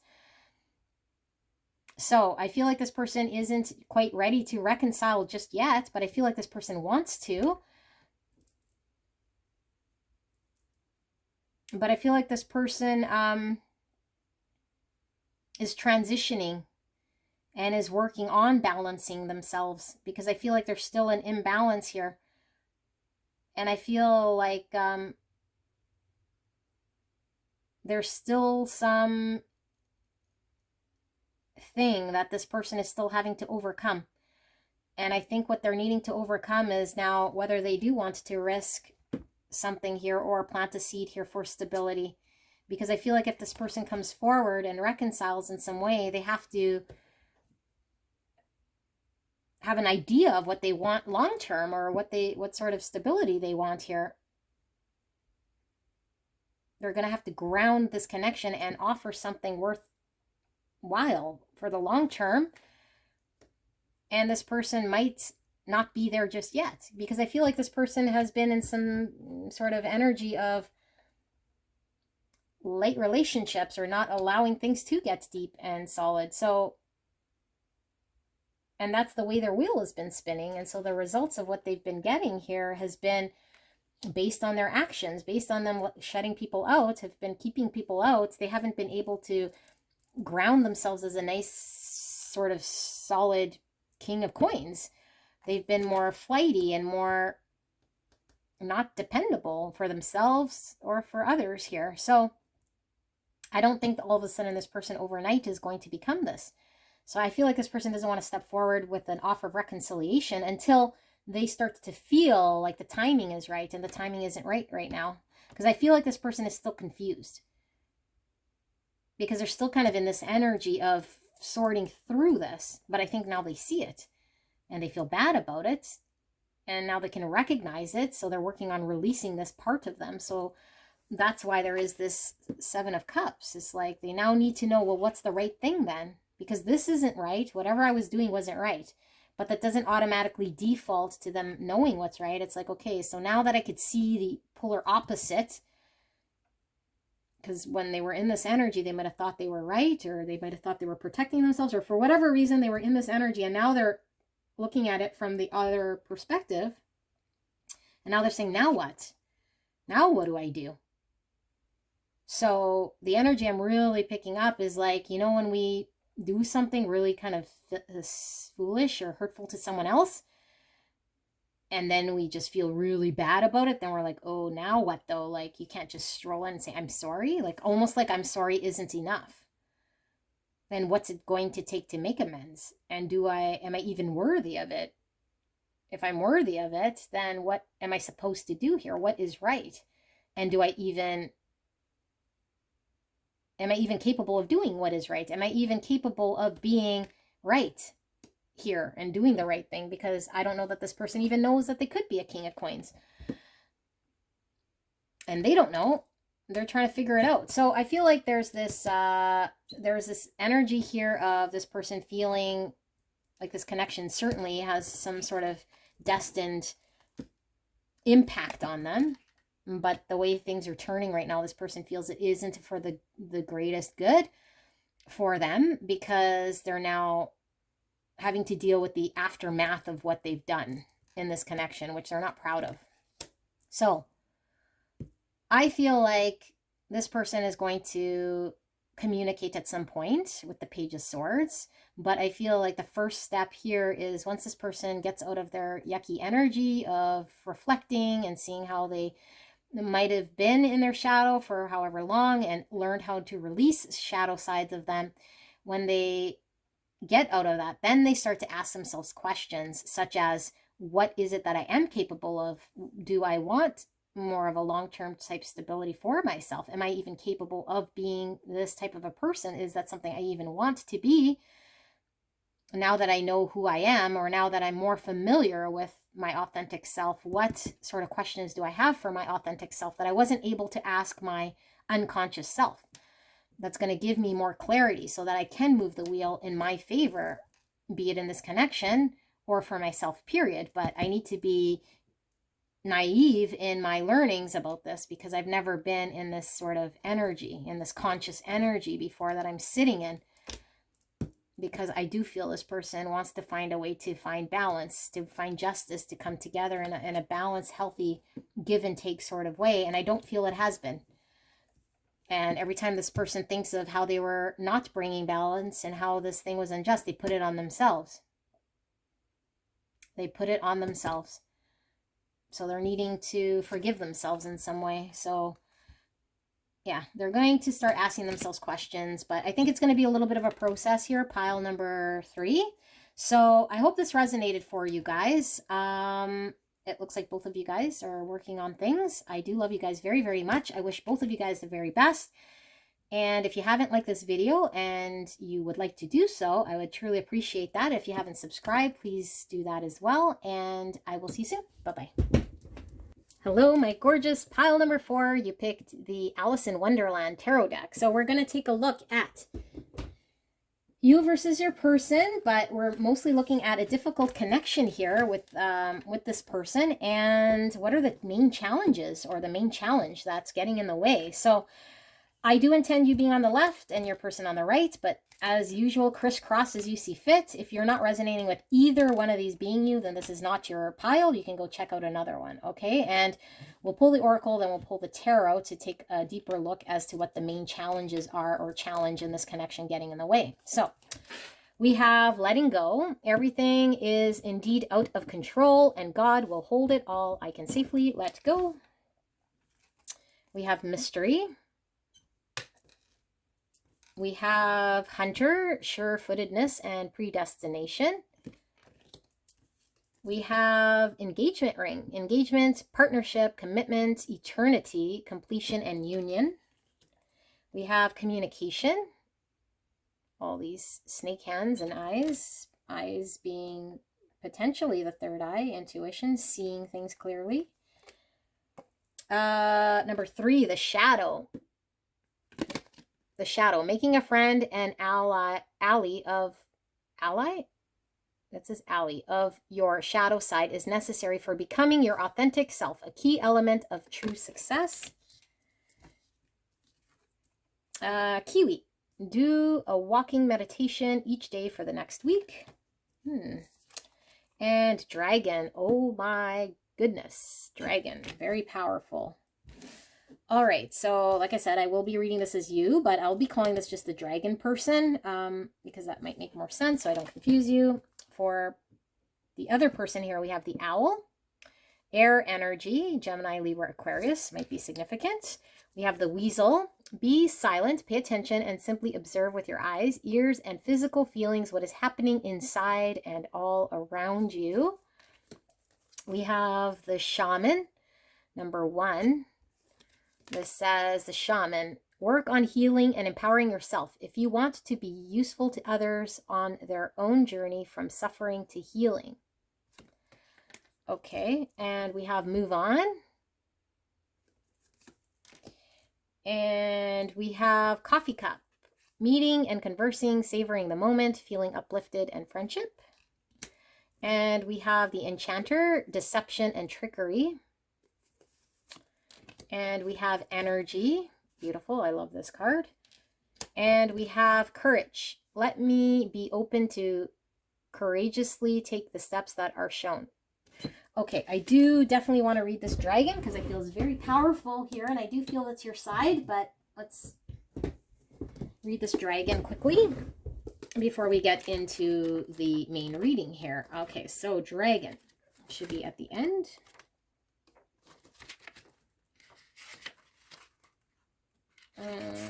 Where is the dragon? Black egg.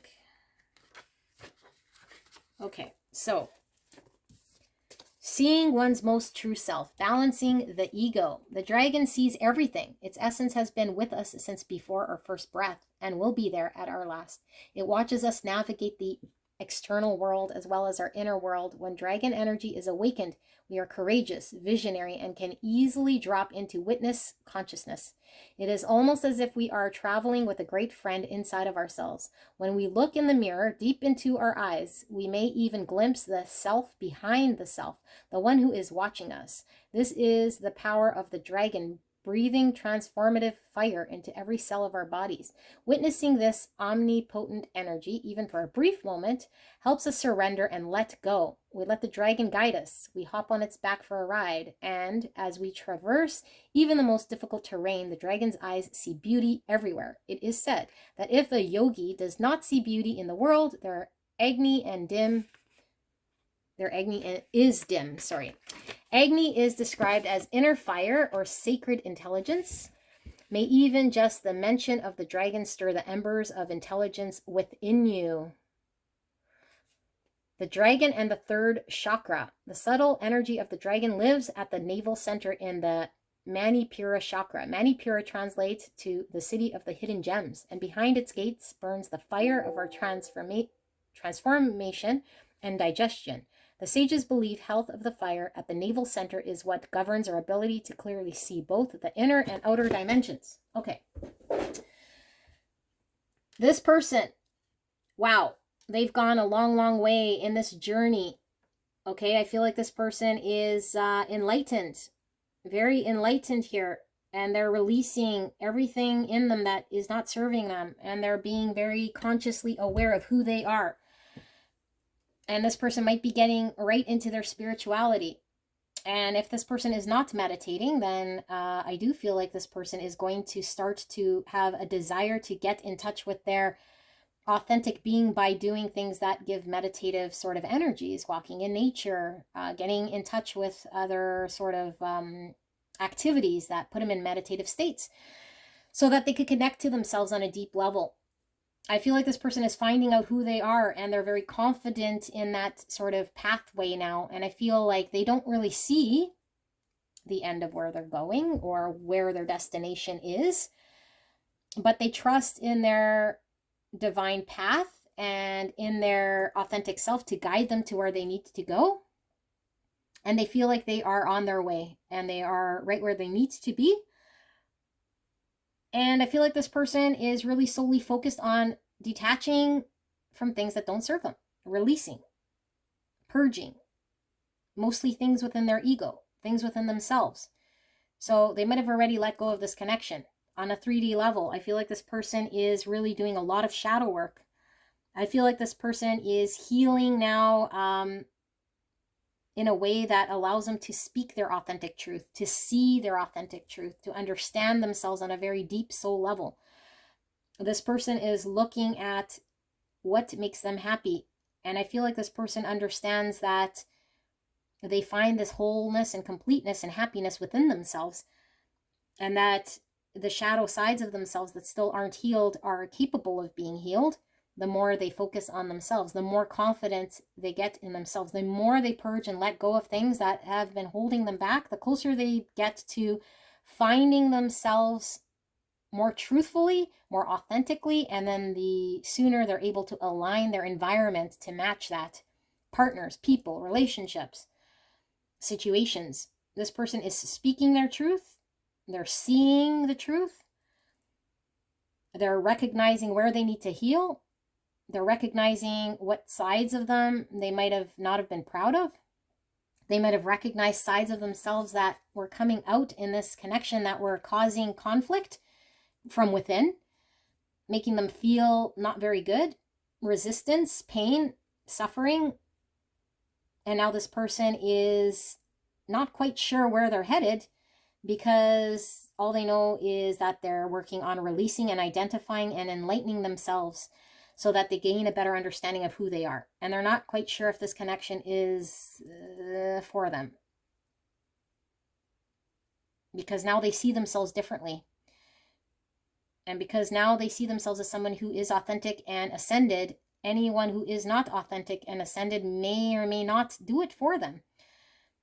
And I don't feel like this person feels above, but I do feel like this person feels very true. And I feel like this person does not want to live in inauthenticity and does not want to live in chaos and does not want to live in an environment that makes them feel like they're not aligned with their greatest calling and their path of where they need to be.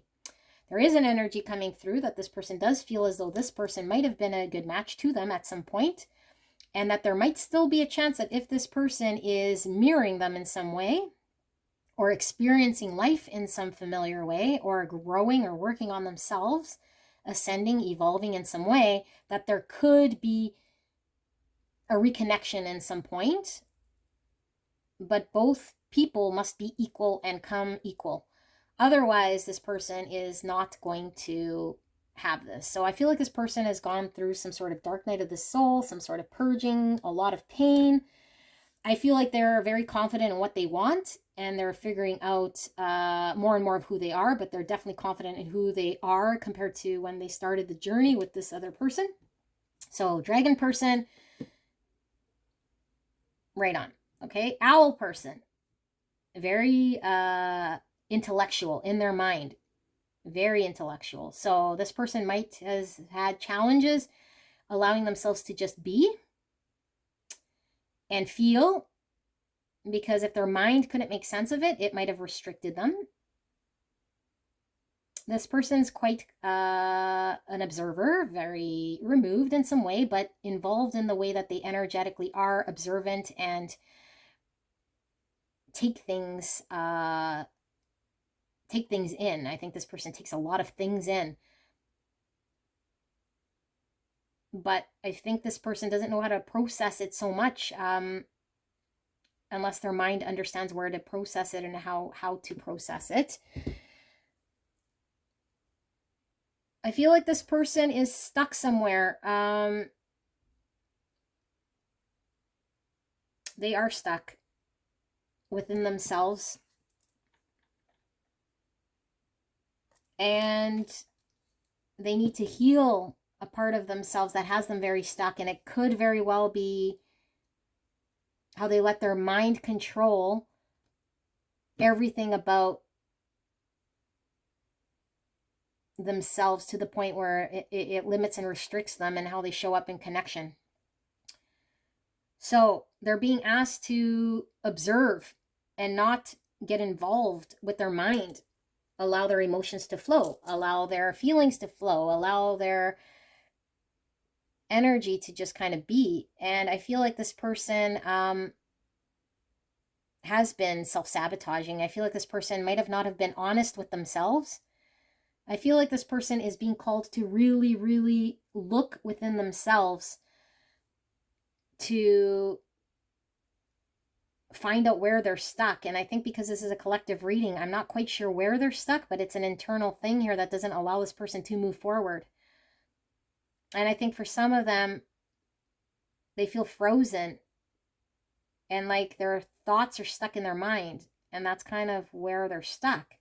That they're having a difficult time communicating their truth. They're having a difficult time talking about what they've experienced as a reality.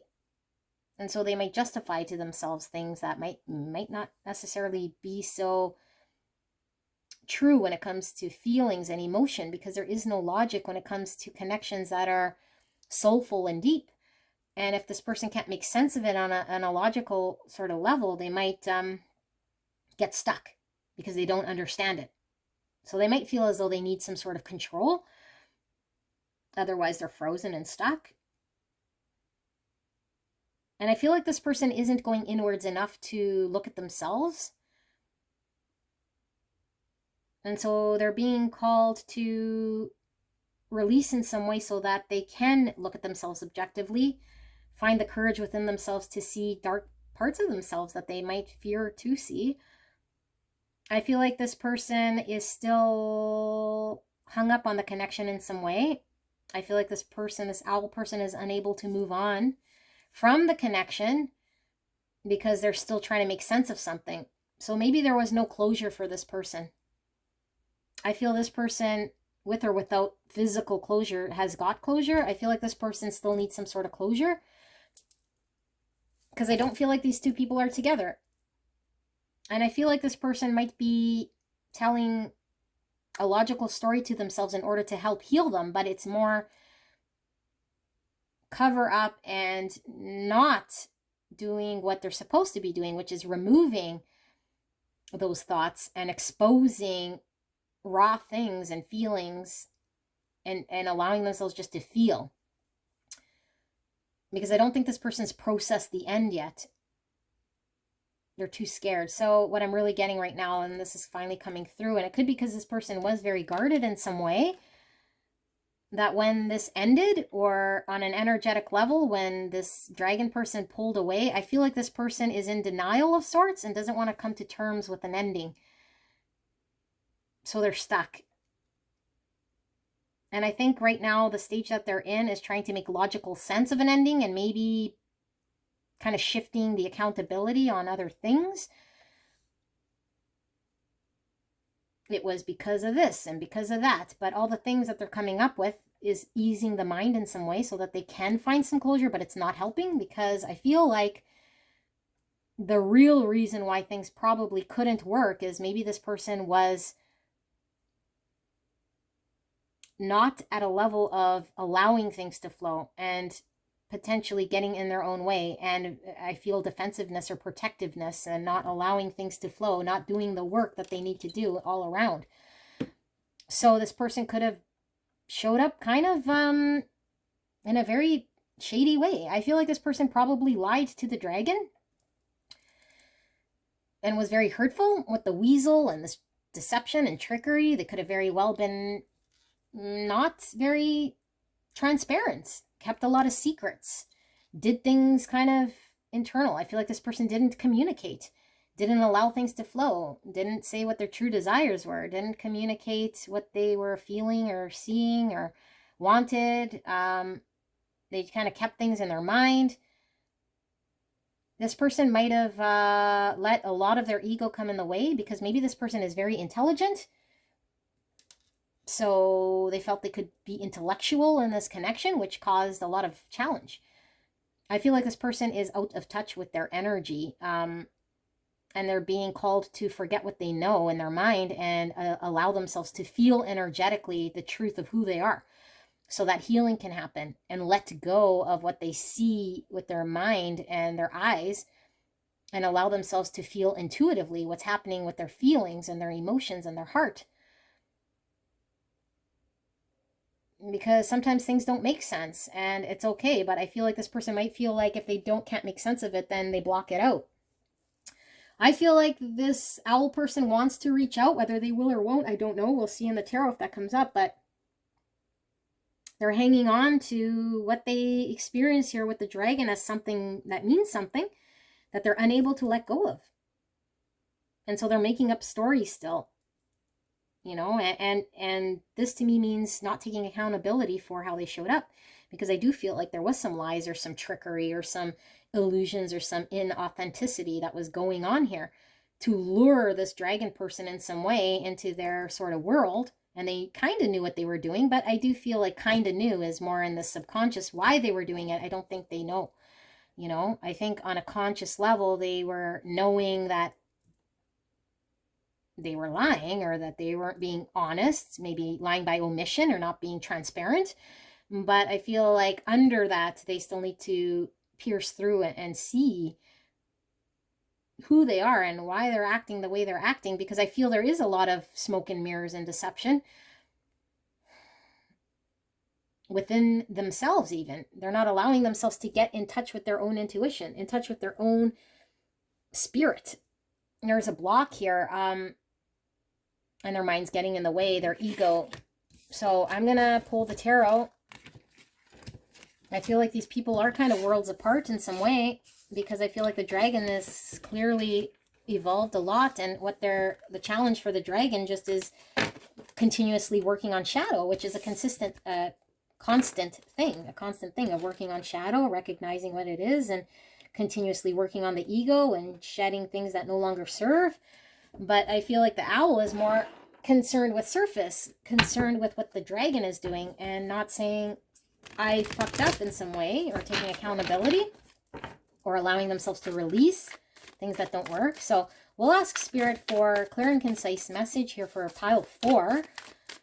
For the greatest and highest good of pile 4, Spirit, thank you so much. Please protect me and pile 4 as I channel this message.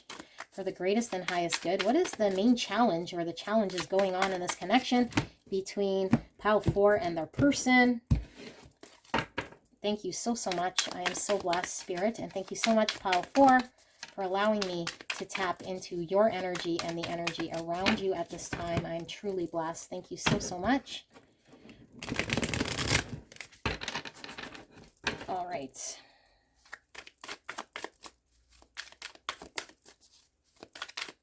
I kind of feel like I'm underwater right now in my head. Okay, so we got the Ace of Cups in reverse. We got the Knight of Swords in reverse. We got the Knight of Cups. We got the Hierophant in reverse.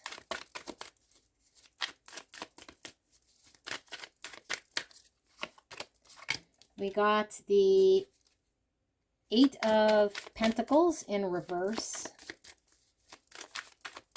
Why is this Knight of Cups here, Spirit? We got Strength. And bottom of the deck, we have the 10 of Cups. And under that, we have the Page of Wands. I do feel like that. Okay, signs out of the way. We have Leo and Taurus energy coming through. So, I feel there was an ending. And I feel the ending of this connection kind of freed the dragon in some way, but I feel the owl feels more stuck now because I think now the owl is having to deal with a part of themselves that needs to be looked at. Self-love, and not only self-love, but where are they committing themselves to? What's the greater understanding of what love is and what is important to them? What do they value? What do they see as tradition for themselves, their values, how they've behaved? Is that authentic to who they are and what they truly treasure about life and themselves? And I feel like owl person is really going to have to ask themselves a lot of questions because they rebelled against things that they might have known to be true just for the sake of self-sabotage. So there is a lot of needing to learn about self-love and about themselves. And so I feel like there was somebody left abruptly. I don't know who. Somebody called it quits. Somebody blocked someone, I feel. Somebody left fast, energetically, and just is no longer energetically, and yeah, dragon obviously is no longer energetically putting any energy towards this owl person. But I feel like, I don't know if the owl person blocked the dragon or the other way around, but all I feel is like an abrupt sort of block or ending. And now the owl has to face the fact that their inability to energetically put effort towards what's substantial, a greater truth, a commitment of sorts to themselves and to this connection, to build something worthwhile having in this lifetime, is now what they're sitting with, is like looking at this. So, owl person does want to reach out. Owl person wants to come forward and express love in some way, but I feel like what I'm seeing here is Spirit is calling the owl person to do the deep work that's required. But I feel like all this is really triggered is this owl person recognizing how much they love the dragon person. So now they can say, I can now step forward and say that I love them, or say that I want to express how I feel. I can find that within myself when I come forward to express this. I have an intention to do so. But I think there's still a need to address self-love. There's still a need to address what they want to commit to. There's still a need to address a greater level of understanding to the depths of how they love and why they were disengaged.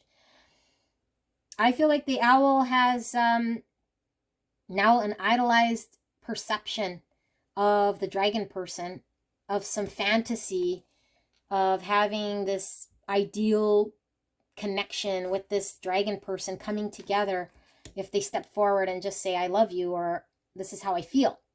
And now all of a sudden they're going to come together like beautiful things.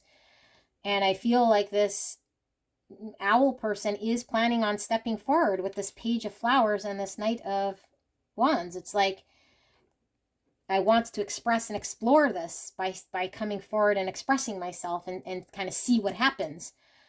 But I think what they don't realize is they're in page energy, which is such an infancy type energy of beginner's mindset, that it's not going to be enough for this dragon person. The dragon person is beyond looking at themselves and what they value, that I think the gap is so far between energy that this person here has no idea whether they're coming or going, whether they love themselves or not. What does true unconditional love mean? What does marriage mean? What does commitment mean? What does not lying mean? What does a lifetime of family and a deeper sense of calling mean to this person? What does putting in hard work, dedication, time, energy, effort into one we love with no expectation of return? This person doesn't know. This owl person, no matter how wise, they might know, but they haven't experienced. So that's another problem. I think this owl might be somebody, what's coming through here is maybe somebody who's done a lot of drugs. I don't know if that's going to resonate for all of you guys, but it's coming through, so I'm just going to say it. And it's like synthetic drugs here, or drugs in general. I mean, it doesn't have to be synthetic drugs, but it synthetically operates in our mind to become someone wiser and maybe spiritual in some way of understanding. But unless you experience something, you don't understand it. So I think this person thinks they understand something spiritual, or thinks they understand something on a deep level, but it's all mind-based, because I don't feel this person has integrated their knowledge into experience. And so they think they understand something here, and the dragons experience something here, which is worlds apart. And so this person's missing the mark, which is really experiencing an unconditional love. So they might understand, you know, on paper and mentally what unconditional love means, loving another without, you know, having any expectations.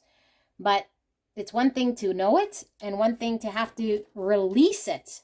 Release someone you're really in love with or attached to, or things you're attached to, or people and situations, in a way that really speaks to your soul, and surrendering and falling to your knees in pain, and coming out of that a warrior like this dragon person, and experiencing this and never getting back to that level of attachment, because they recognize that that was ego driven. But I don't think this owl person's experienced this, meaning this person probably has not become aware of their subconscious egos, and probably have not have had a shift in their awareness, probably have not have had, you know, a spiritual awakening of sorts, because I feel this person is still not conscious. They're still mind, and they could have, you know, tapped into this, aka using drugs, or their understanding, or just their intellectual. So they understand it on an intellectual level. It's completely different than experiencing it. So on a practical way, they miss the mark. There's still this page. They now they're ready to explore something here, but I feel like dragon person isn't really going to entertain page energy, because also the page here is one that could be flighty in some way. So an expression of self, an expression of feeling isn't enough.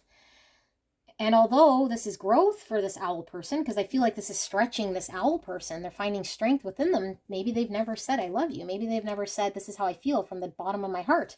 So this is pushing this person and stretching them, which is great. But when the divide becomes so great that this person needs to know more than just I love you and feelings, and that you're now willing to explore this person now understands their self-worth and self-love, now understands this greater level of commitment and unconditional love, and an understanding of spirituality and dedication to self, so much so that this is not enough. That settling for something like this even though there's a knowing of unconditional love, they're not going to sacrifice themselves, because that's not unconditional love. They unconditionally love themselves, which is this enough? I can love you for who you are, and I'm happy you're expanding and growing, and now you're able to maybe communicate or show or express something you haven't in the past, or at least be willing to try this now. That's great. But I need whatever I need here, whatever this means to them: marriage, commitment, a spiritual soul bond of understanding, of intellectualism, of knowing what is worth dedicating one's life to, what it's worth pouring into. And if it's not worth it, I ain't going to waste any time with it.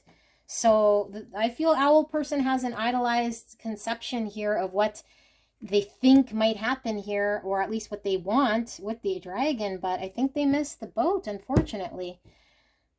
Ace of Wands in reverse. This is, not seeing things clearly and needing to embrace the truth. So I feel the biggest challenge here, which is the name of this reading, is owl person wasn't able to identify a greater truth here and see things clearly. And that's the authentic self. So seeing in the matrix and seeing with eyes and mind is one thing.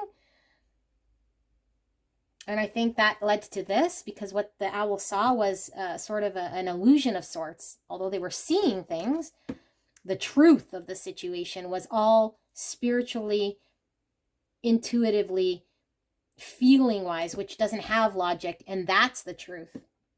And that would have cleared things up. Acting on feeling, acting on truth of emotion, authentic self, not being stuck, not resisting. So there was a truth missing. And because the truth was missing, I think it pushed this dragon person to learning about themselves. Wheel of Fortune. So why? And this was destined to happen. And this could very well be a karmic situation in which both parties are having to learn. The dragon person found ultimate joy here, I feel, because they found themselves. They're consciously aware and came to themselves. Whereas I feel the owl person is learning a truth about themselves. And they might have taken a step forward, which is great, but I feel like there is a lesson, a destined lesson. And I feel like there's something about timing here that I feel like there's something here about timing.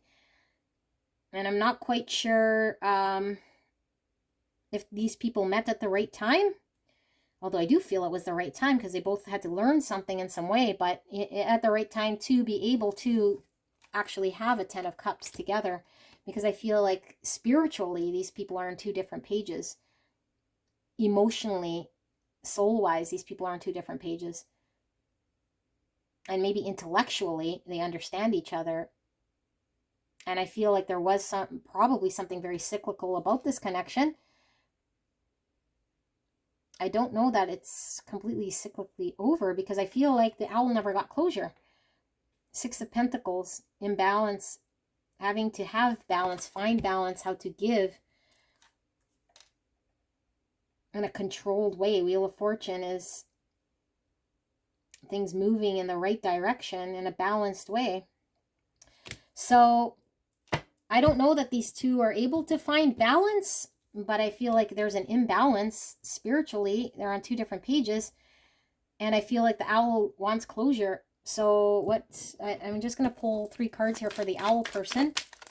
If you are the owl person needing closure, kind of what is the guidance here? Because I feel like the owl person is going to be in some sort of stuck energy, which I feel they need to turn inwards to themselves. And I guess the first step is being honest and open with their feelings and expressing this, because this does take a lot of courage, communicating the depths of their feeling, being vulnerable here in some way. But I feel like they're needing to go inwards and look at themselves. So what do we have? We have the 6 of Swords in reverse, and the 3 of Wands in reverse, and the 8 of Swords in reverse. So this is not able to mentally move away from strife. And I feel like all these swords are talking about the logical, mental self. So I feel like as long as the owl is in mental thought and trying to make logical sense of something, they're going to forever be stuck in some sort of pain. Okay, because this is like stuck in shitty situations, not being able to go to calmer waters, free our mind. This is being stuck there, and we're stuck there because in our mind we're in some sort of prison, and that's what this is. Okay, Eight of Swords, in some sort of prison. So there's a needs to come out of a limiting thought, of our thoughts in general, because our thoughts are what's limiting in this case. So I feel like what this person thinks they know is what's holding them back, because what they know isn't true in some way in this situation. We saw the Ace of Swords in reverse. There's a greater truth, and the greater truth is what's their authentic self. What's their true self? Not based on logic, but based on a true self of feeling and spiritually knowing the being. And I feel like this person is still matrixy because they're still in their thought and seeing what's in front of them. So there's a need to expand. Three of Wands. This is their ships coming in, planning for the future, moving onto our ship to be, you know, planning for the future abundance we can have and having expansion, growth within ourselves. It's blocked right now, and it's blocked because of mind. It's blocked because of having to understand something. And maybe this gives this person a sense of control if they understand it, but that's all, again, matrix led. They need to relinquish this, and they can establish routines here that helps them grow into their spirituality, you know, meditation. I just feel like this person is still page energy, and they're still far, far, far from where they need to be for themselves. But I don't know how they're going to get closure here aside from releasing themselves mentally, because I don't feel like the owl owes them closure nor needs to give them closure, but maybe the dragon will give them closure. I don't know. They probably will, because I don't feel like the dragon is holding any sort of resentments. So if the owl asks, I'm sure the dragon will be honest, but I don't think there's enough answers that the owl is going to get in order to find freedom. The owl is only going to find freedom within themselves. It's going to take quite some time, quite some work, and quite some dedication. Nine of Pentacles. Yeah, this is the independence card. This is the single card. This is being able to stand on our own successfully. I feel like the dragon is learning to be singly independent here from this owl, or just on their own. And I feel like the owl person is going to have to understand, if they're clinging to an independence here of themselves, where's that stemming from? Is that an intellectual thing, or are they a well-rounded person spiritually, physically, emotionally balanced enough to stand on their own? I don't know. All right, so this is what I have here for pile number 4. I hope this resonated. Leave a like if you haven't. Leave a comment. I so enjoyed these readings. If you're drawn to another pile, please go visit that. And don't forget to subscribe if you haven't, and I will see you soon. Bye.